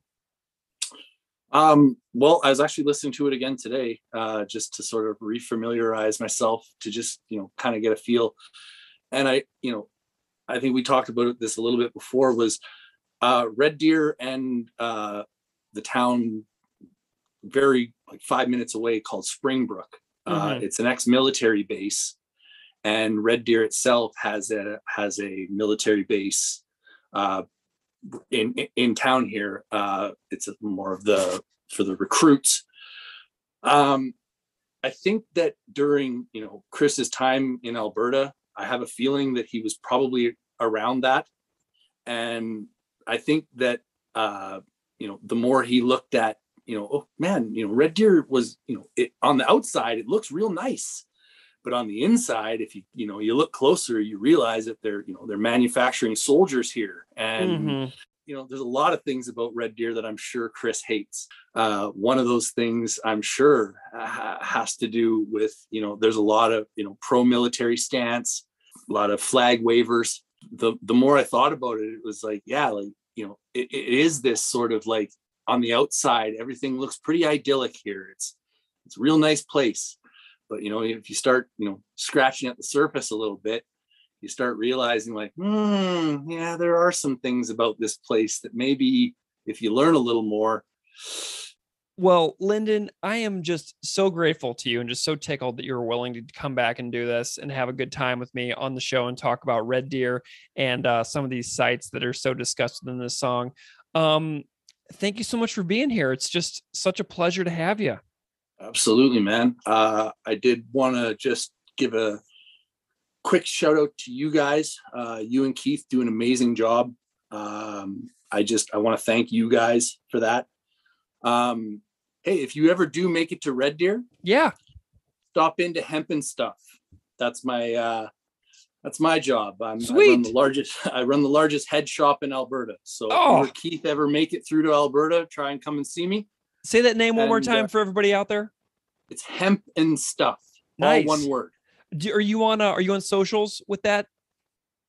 Yeah. With your business? Tell everybody where to find you. So it's at Hemp on Instagram. It's at Hemp and Stuff. Is it all one word? Hemp N, just HEMPN. Yeah. Stuff with one F. Excellent. So my Instagram is at Dragon, but spelled DRAAGYN 13.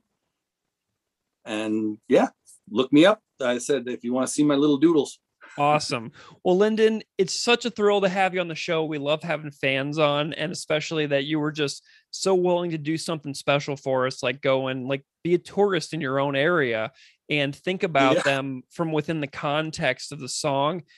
It's real thrilling, man. Thank you so much for coming on. Hey, anytime, man. Appreciate you.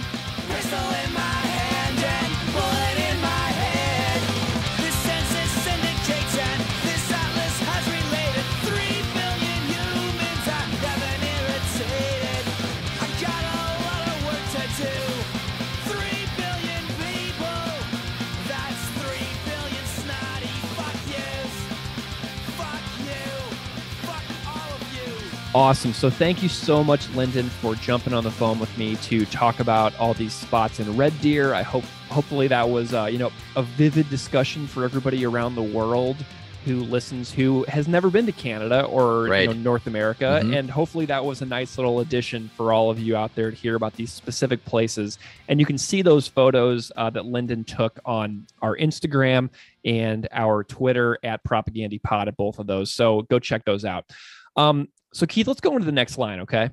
Yeah, it says, your members of parliament lining their garments with hides of the masses, their heads stuck up their asses, bald little soldiers, flags sewn to shoulders.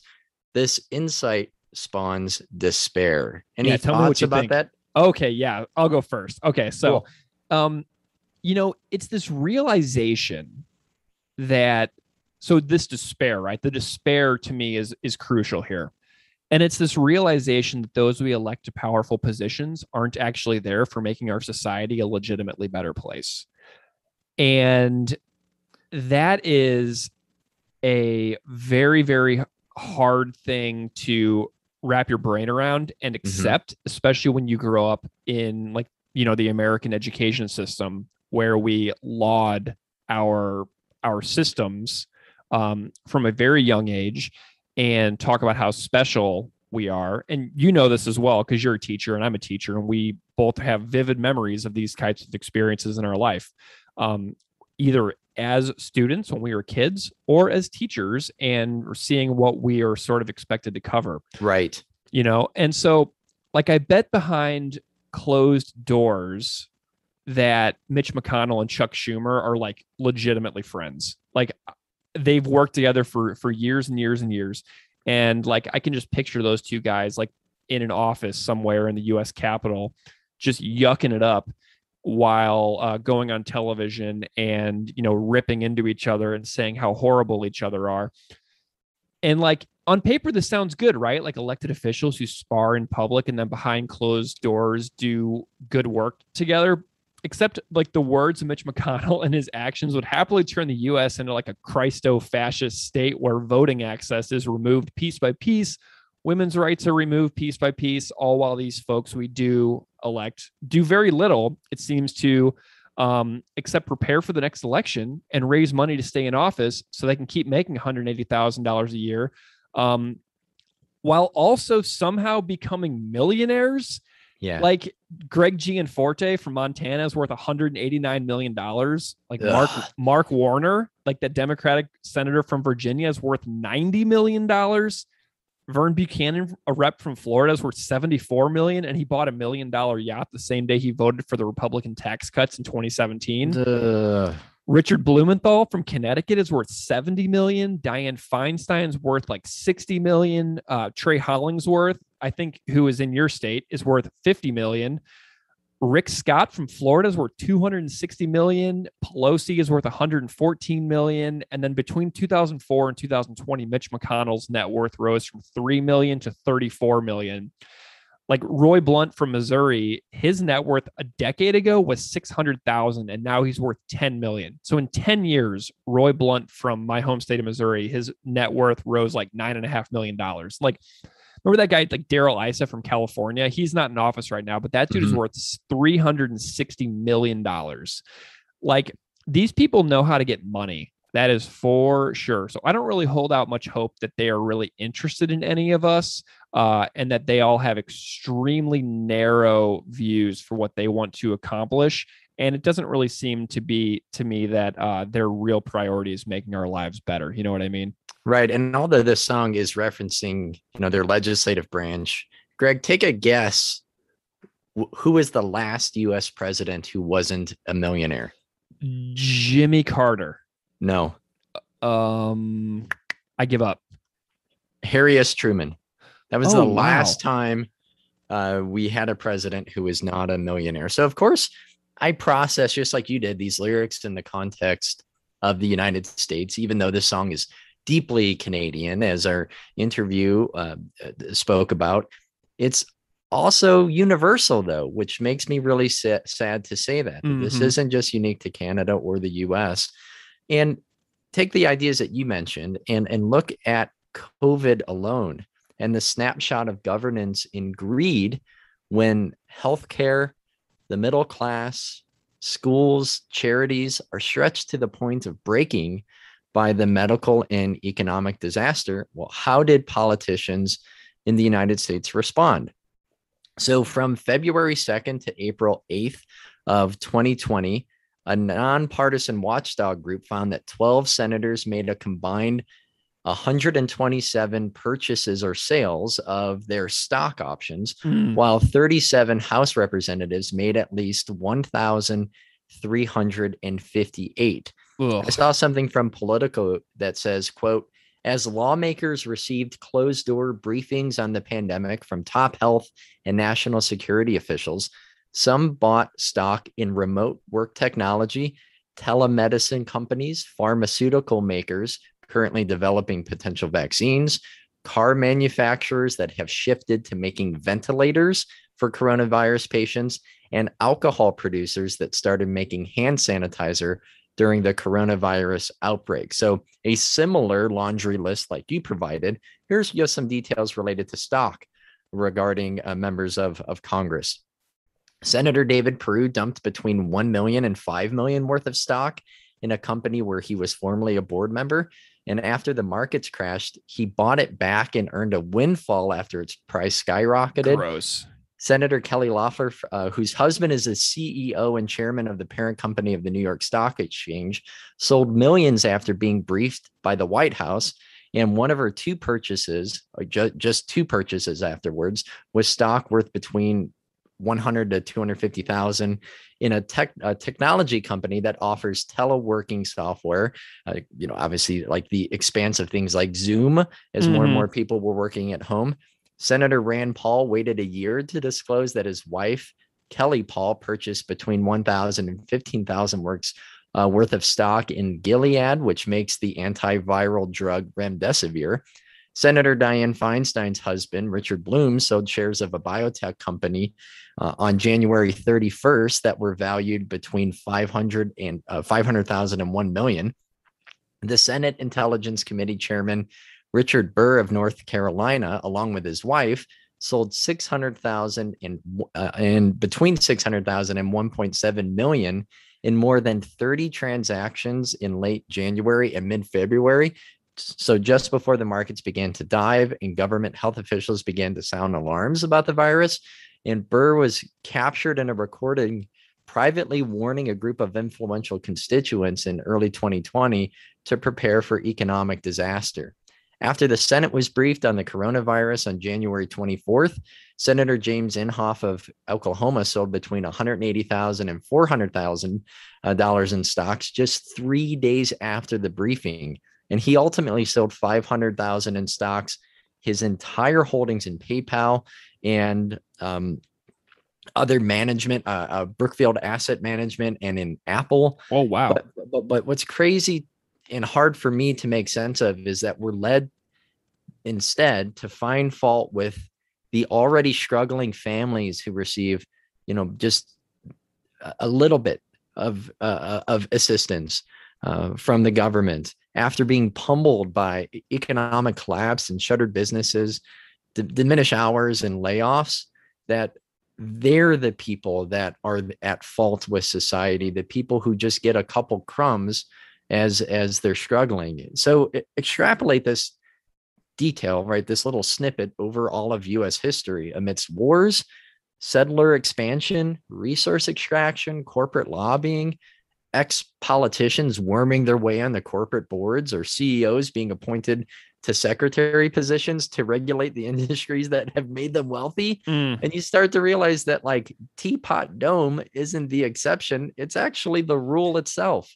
Oh my gosh. Why are they're not really in it for people. It feels like it's like just this backroom way of finding out inside information and enriching oneself. Like, I feel like that is like the dirty secret here. And it just is so disturbing and sad. And, I don't know enough to really process my feelings on all that, but holy smokes, that is an overwhelming amount of information and real information about the people who are, quote unquote, in charge of this entire place, and seeing what they do for their personal agendas as opposed to, helping people in the world, because how much they must spend so much time worrying about those things, and all the moment they spend worrying about themselves is less time that they're actually worrying about the hundreds of thousands, if not millions, of people that they represent. So that's really disturbing. You know what I mean? And none of the governmental investigations into those people, I'm pretty sure none, actually found them culpable for any of their actions. That individuals could just say that they weren't present at the meeting from the White House. So therefore, because they weren't physically there, that didn't shape their decision in selling literally millions of dollars of stock in the week after. It's a tale of just multiple Americas that are broken and fragmented. And again, the people at the bottom are the individuals who are somehow responsible for the rot that you so aptly described. Yeah. And I live here in Western New York, and there's a guy who was the representative of the district over, named Chris Collins. And people will remember that name because he was found guilty of like insider trading things. So every once in a while, someone will quote unquote go down for doing what so many of them seem to be doing. So they're like, oh, look, we do hold ourselves accountable because this one example is somebody who did go down. But Chris Collins is worth over $40 million. And his like sentences have been like reduced over and over and over, as far as I can tell. Like he's paying very little price for it other than being out of office. So they're like, oh, look, we do hold ourselves accountable. Here's this one example. So anyway, let's move on from what we know is the disgrace of our, political systems at this point, and the sick joke that we continue to tell ourselves about how special we are. But we have this next line where Chris goes into the very notable rant. And no, I'm not going to say some of these words on the podcast. So Chris says, "Why am I not a part of this? Pine cone wealth and cedar fence bliss. All your novel themes that keep you amused on your way to the Canadian flag waving Aryan butt picking dream." I'll go with that one. Yeah. So I love the first part of this line, Keith. Just asking yourself, why can't I just enjoy the blissful ignorance of everybody around me? Why do I want the world to be better for everyone and nobody else seems to? The apathy of the comfortable, you know what I mean? So like I grew up in the imagery Chris describes, and I was blissfully into it for many, many years. I grew up in Fenton, Missouri, just outside of St. Louis. My parents had my childhood home built from the ground up as a brand new build. And we were the first owners and moved into a brand new house in 1984 that we lived in until 2002. Like I watched those trees grow. You know what I mean? I sat in the creek behind the house. Our house backed up to woods. Like my parents had a second home at Lake of the Ozarks in Missouri that we'd go to on the weekends from like 5th to like 9th grade. And I would drive a wave runner and I would swim off the dock. So I know very, very well what it feels like to have the cedar fence bliss, to not have to think about much. You know what I mean?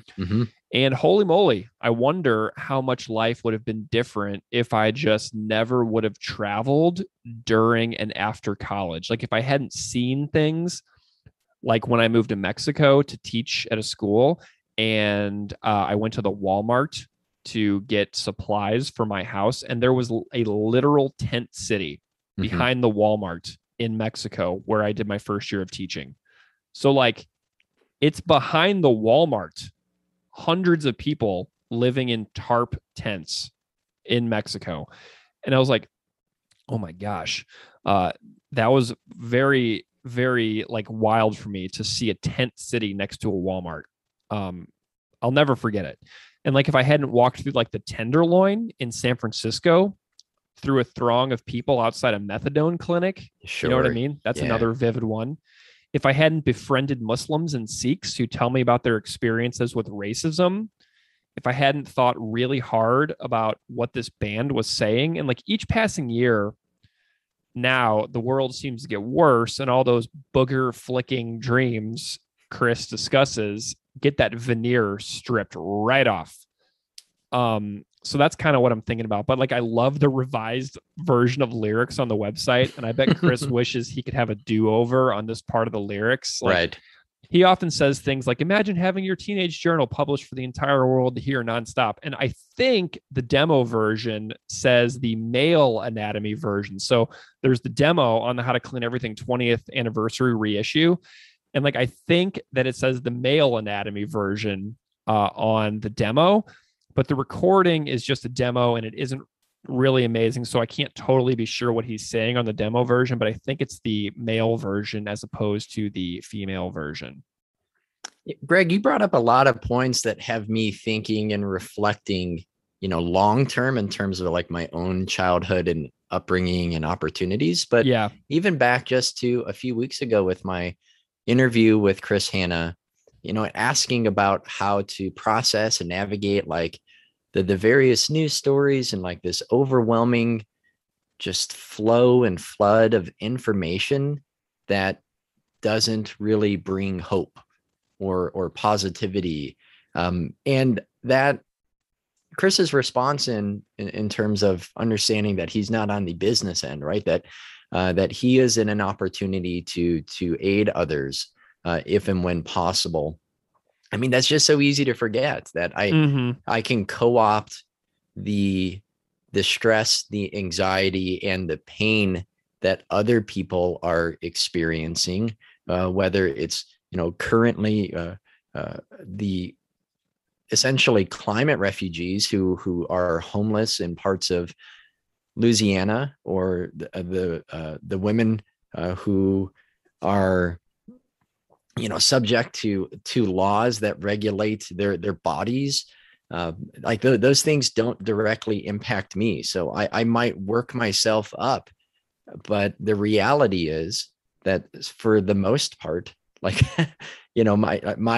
my experience in my life and my opportunities put me clearly at the top 1% of the globe, right? Easily. The comforts that I've had, that my father is a upper management of a billion-dollar steel company, and that, like, the opportunities and the travel and the food and the security, and from college to even now, if I need help with something, that they are there in ways that, like, other people simply don't have.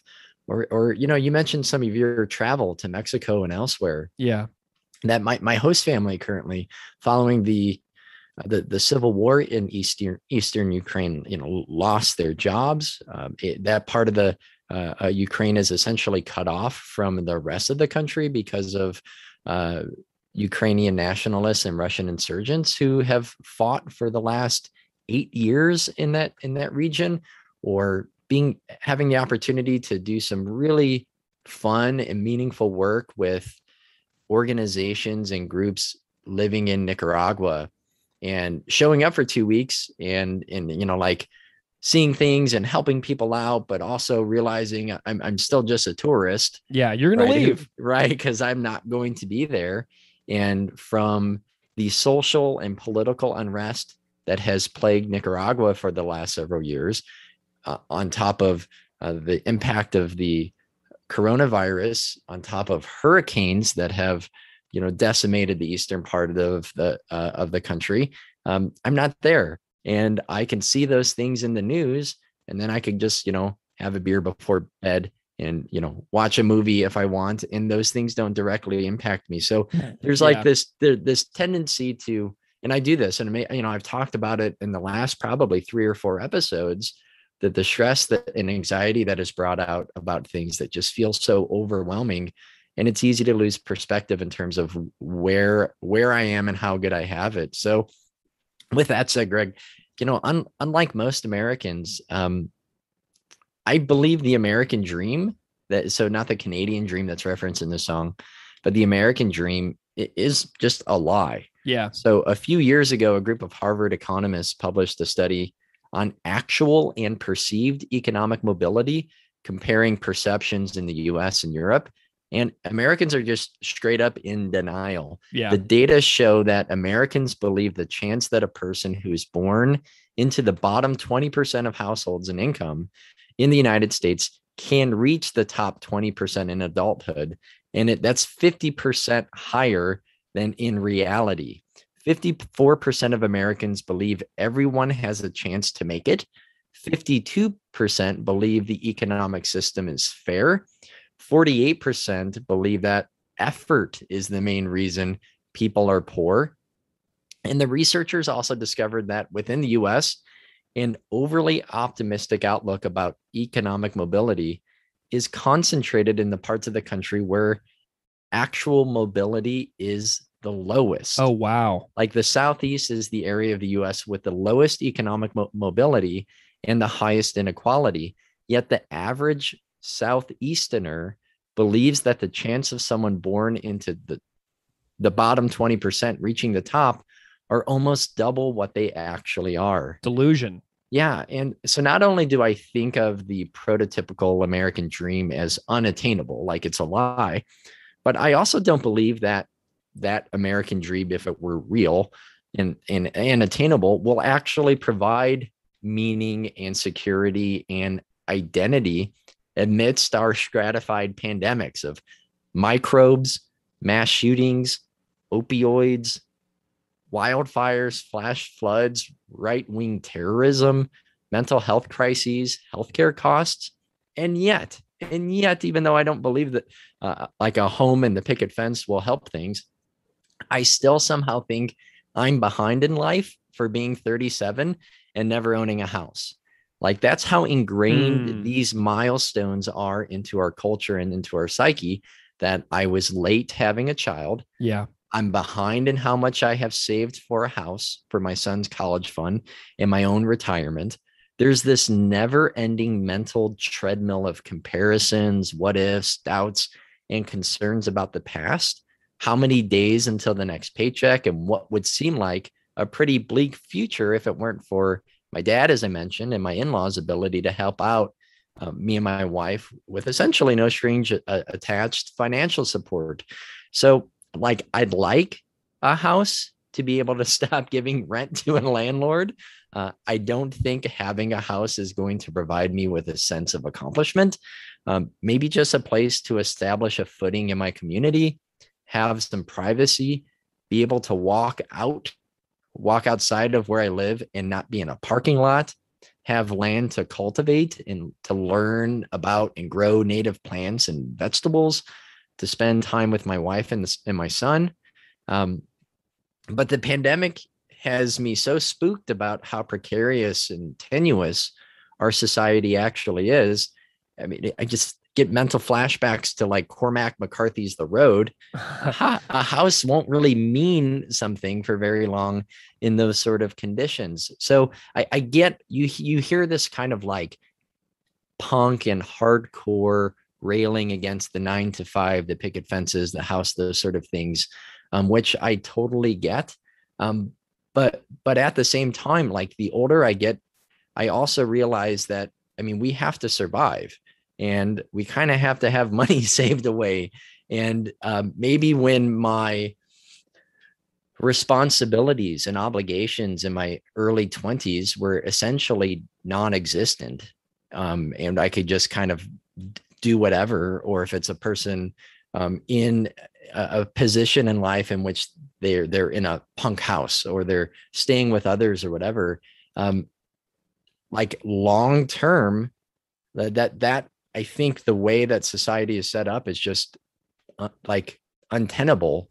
And I don't see propaganda like that sort of like anti-picket fence house sort of thing now. Right. Not that they don't have criticisms of like the myths and the false promises that people in quote unquote civilized world are force fed, but there also seems to be like this understanding of an acceptance of that within either family life of band members or within their own comforts or their own opportunities that Chris even mentions in Zoocosis, right? His own minimum security prison. So that like those are itself in a way, if problematic, still privileges that far too many people don't have access to. Yeah. And you were thinking about like being behind on buying a house and stuff. And I have owned houses before. And the last house I owned, we had to have over $12,000 of sunk costs having dead trees taken out. You know what I mean? We got an estimate for $9,000 to replace the roof. Right. And like, so you talk about owning stuff and then you do own it and you feel really great about it. And all of a sudden you're like, wow. Yeah.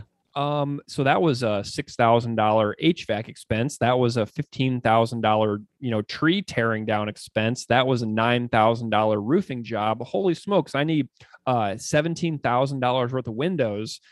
And it's like, okay, all of a sudden my $150,000 house is a heck of a lot more than that. Yeah, and so it's honestly pretty wild when you think about all that, but I hear you.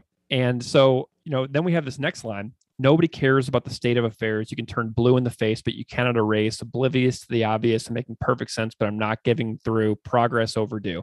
So first of all, that is a heck of a well-phrased string of lyrics there that Chris delivers in that rapid fire succession that we were talking about earlier. And that is some skillful stuff right there. Excellent phrasing.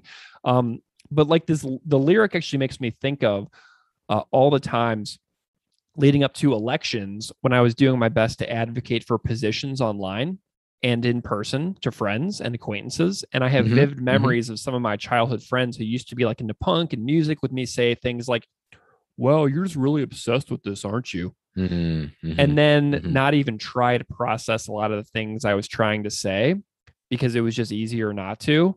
And I think the line can come across as a bit arrogant and young about how much sense he's making. Like he says earlier in that interview that we quoted from, he's like, these things were a little bit out over our skis for like a 20-year-old who doesn't have a ton of life experience behind them saying these things. But like, I get what he's saying because many times I've done my best to persuade people to reconsider a position and it didn't move the needle at all. And it's just one of those things, you know, like not persuading somebody who isn't interested in hearing how to make others' lives better when their life is already pretty gosh darn awesome. So it's one of those things like, hey, we can make life better for everybody. And then the person you're trying to persuade is like, well, my life is actually really great. And this is a lot of work and I'm super tired. So see you later. You know what I mean? Right, Greg. I think the outright apathy is harder for me to make sense of than, say, the blissful ignorance. And getting a bit more involved with issues when I was in college and after, the issues I learned about in my coursework or revelations that I made while volunteering, I remember sharing things with others, trying to maybe also light that spark for some other people. And they just responded by flat out telling me they didn't care. And granted, most things that I say that I do care about on the show or elsewhere, to the point of staying up late at night with a stomach ache, or, I walk with my son where like my mind is just a flickering Rolodex of headlines and reactions to headlines and reactions to reactions of headlines. Yeah. I spend mental energy, not physical energy on those things. But I still can't imagine how anyone could look around the US or Canada or any other part of the developed world, whatever that means, and go, well, we reached it. Like, this is the height of human potential. Like, how can anyone look around and not see just the countless ways we are failing most people and the future? And for America, again, I think of something that Shirley Chisholm said. She said, I don't measure America by its achievement, but by its potential, that this progress is far overdue. Yeah. So next we have a line that really jars me, Keith. And like, I'm wondering if you can help me wrap my brain around this. So he says, but don't expect to find me with a note left to be read, pistol in my hand and a bullet in my head. And this is like really dark. And like I read stuff like this and like I wonder if Chris's parents ever genuinely worried about him and his welfare. Like, oh my gosh, like I almost expect to find him dead someday because he's such a dark person. You know what I mean? Like I was like, I wonder how his parents feel about this stuff. Like, this is the first time I really ever thought about how Chris's mom and dad felt about his songwriting. Sure. Yeah. Like, this is a legitimately scary lyric to me.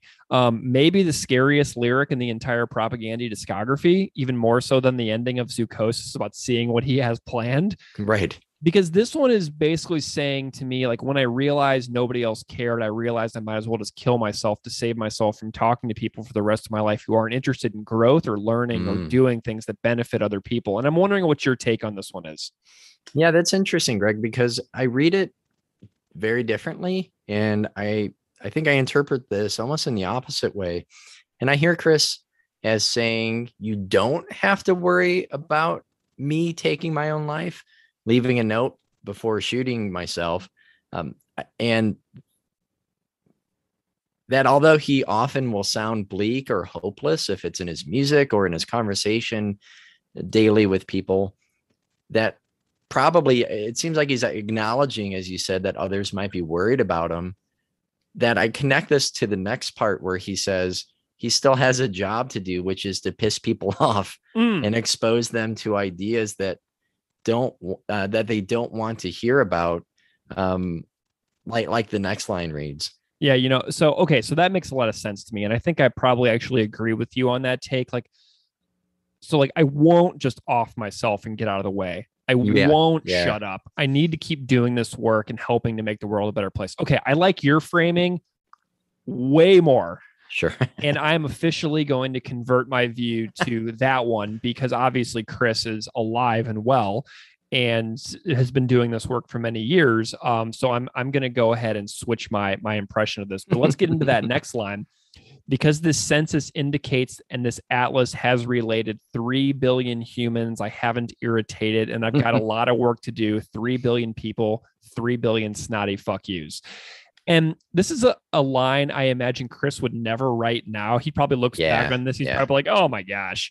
Like when he looks back on these lyrics from a lot of this record, he talks about how some of it being like cringy, and his focus on life now seems to be to listen a lot more. Like he's talked about in interviews, like that great interview he did with Q on CBC with Tom Power. Super good. Which is produced by our friend of the podcast, Mitch Pollack. Right. Hi, Mitch. Yeah. So that said, I looked at the census data, and the world currently has a population of 7.9 billion, which is, I don't know, that's freaky, man. And it's a mere 19 years after Chris wrote these lyrics. Now, the population of the Earth in 1992 was 5.4 billion. Not 3 billion. So Chris is completely wrong about the census data. But Conrad Sichler, who we had on our Leghold Trap episode, talks about this in the Leghold Trap interview, where he was recording the demo version that appears on How to Clean Everything's reissue. So Conrad talked about this in the interview on Leghold Trap, about how the number of people on the planet in 92 was 5.4, not 3 billion. So if you missed the story behind that clip of Conrad recording Propagandy's demos and that demo version of Middle Finger Response, go back and check out our huge conversation with Conrad on the Leghold Trap episode. Because Conrad recorded the demo that's on the How to Clean Everything 20th anniversary. He was in Toothpick Hercules with John K. Sampson, and he explains who is and is not allowed to call him by the nickname Chris calls him at the end of the demo version, where he says, except for Conrad Sichler. That's 3 billion snotty fuck yous. Fuck you. Fuck all of you. Except for Conrad Sichler.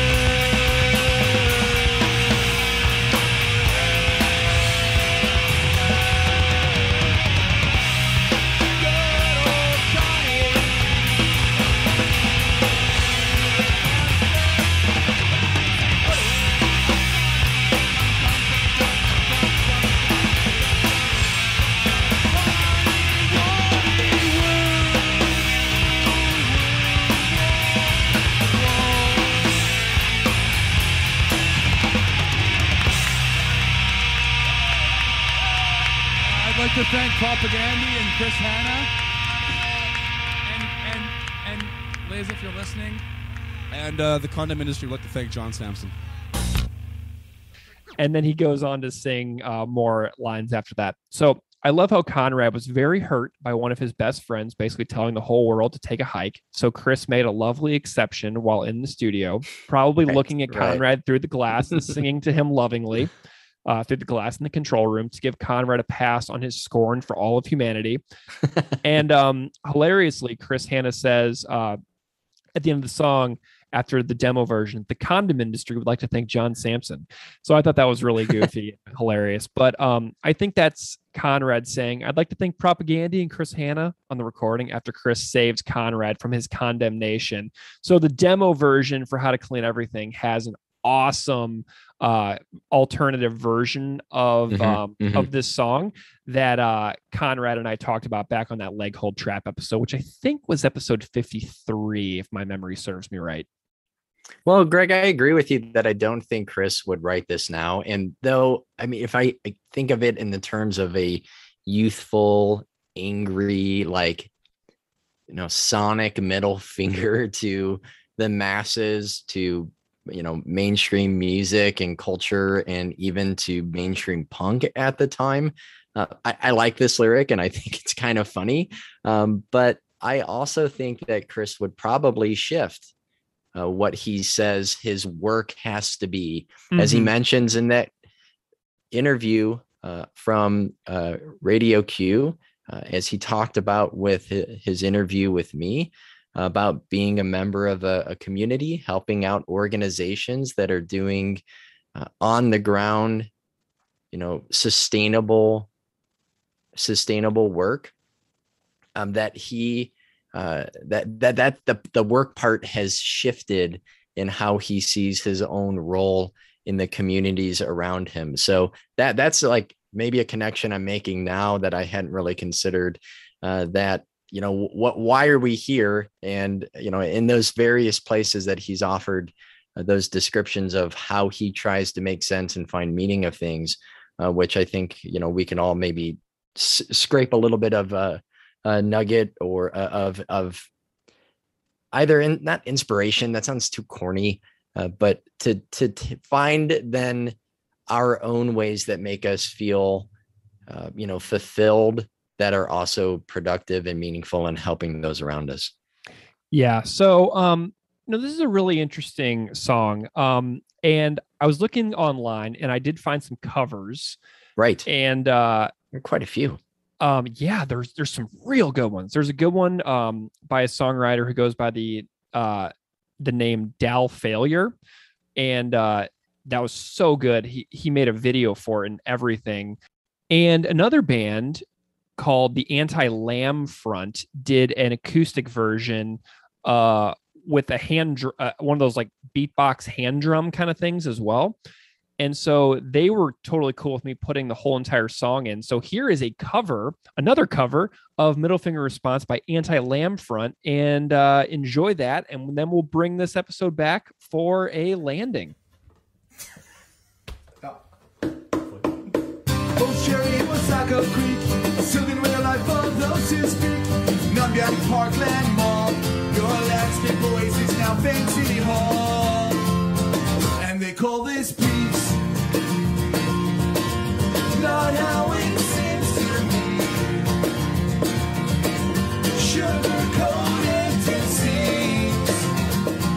Buckle at the knees, your members of Parliament hiding their collar with hides up their masses and stuck up their asses. Bald little soldiers, black sewn to their shoulders, these inside spawns despair. Why am I not part of this? Commonwealth and seabest bliss are your novel themes that keep you amused on your way to the Canadian flag-waving area. Motherfucking cock-sucking dream. Oh.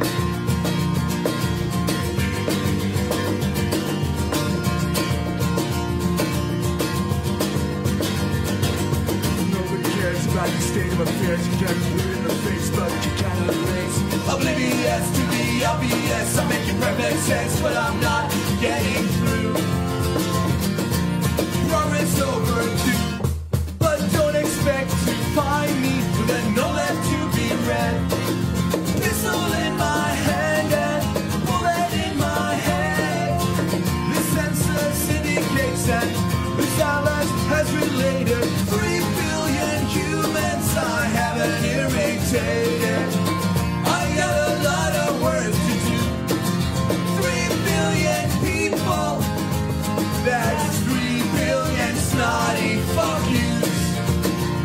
Fuck you. Fuck all of you.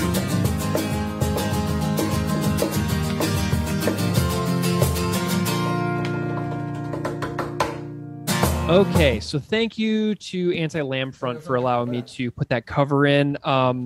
Keith, I was looking through YouTube and I didn't really find any good comments on this song. So this is like our first episode where we don't really have a whole lot of things to say about YouTube commentary. So sorry about that, everybody. But Keith, you want to bring us in for a landing here and tell me what you're walking away from the song thinking about? Sure. Again, reflecting on the conversation with Chris, some of our other conversations recently, I think because this song doesn't have a singular topic or issue that it addresses, there are a few different threads that are connected together. I'm kind of thinking back to a few other things, and I like to keep notebooks of quotes and ideas that I come across. And cleaning through some things in the last 2 weeks, I discovered that I jotted down a passage from a speech from the activist and environmentalist and author Edward Abbey. People might be familiar with his book, The Monkey Wrench Gang. And I want to read this quote here because I think it connects with some of these ideas and perhaps some things that I wanted to say in recent episodes, but didn't. So Edward Abbey says, quote, "Do not burn yourselves out. Be as I am, a reluctant enthusiast, a part-time crusader, a half-hearted fanatic. Save the other half of yourselves and your lives for pleasure and adventure. It is not enough to fight for the land. It is even more important to enjoy it while you can, while it's still here. So get out there and hunt and fish and mess around with your friends.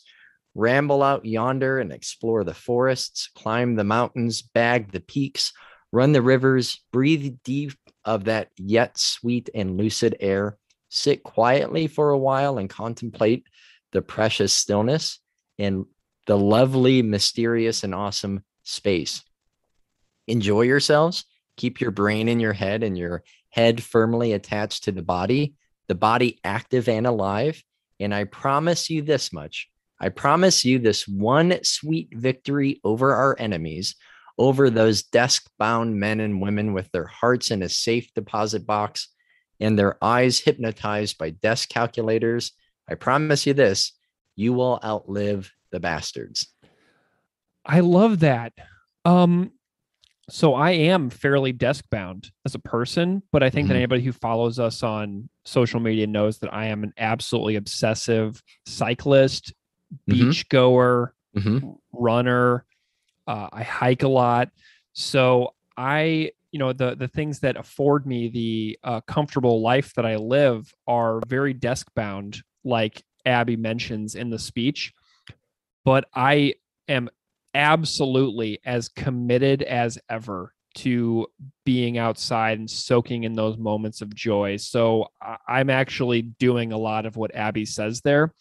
And, as much as I'm like aware of the rot that I talked about of society, I'm here one time on this planet, and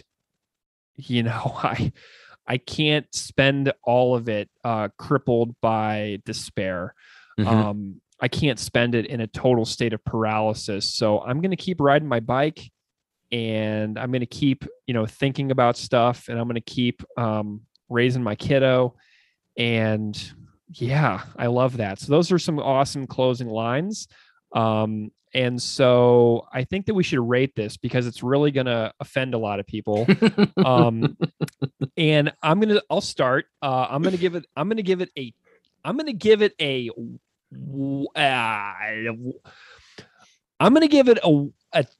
1.75 ish. Okay. Here's why. Love the ideas found within the song. Obviously, it made me think a lot. Yeah. The music isn't really all that interesting to me.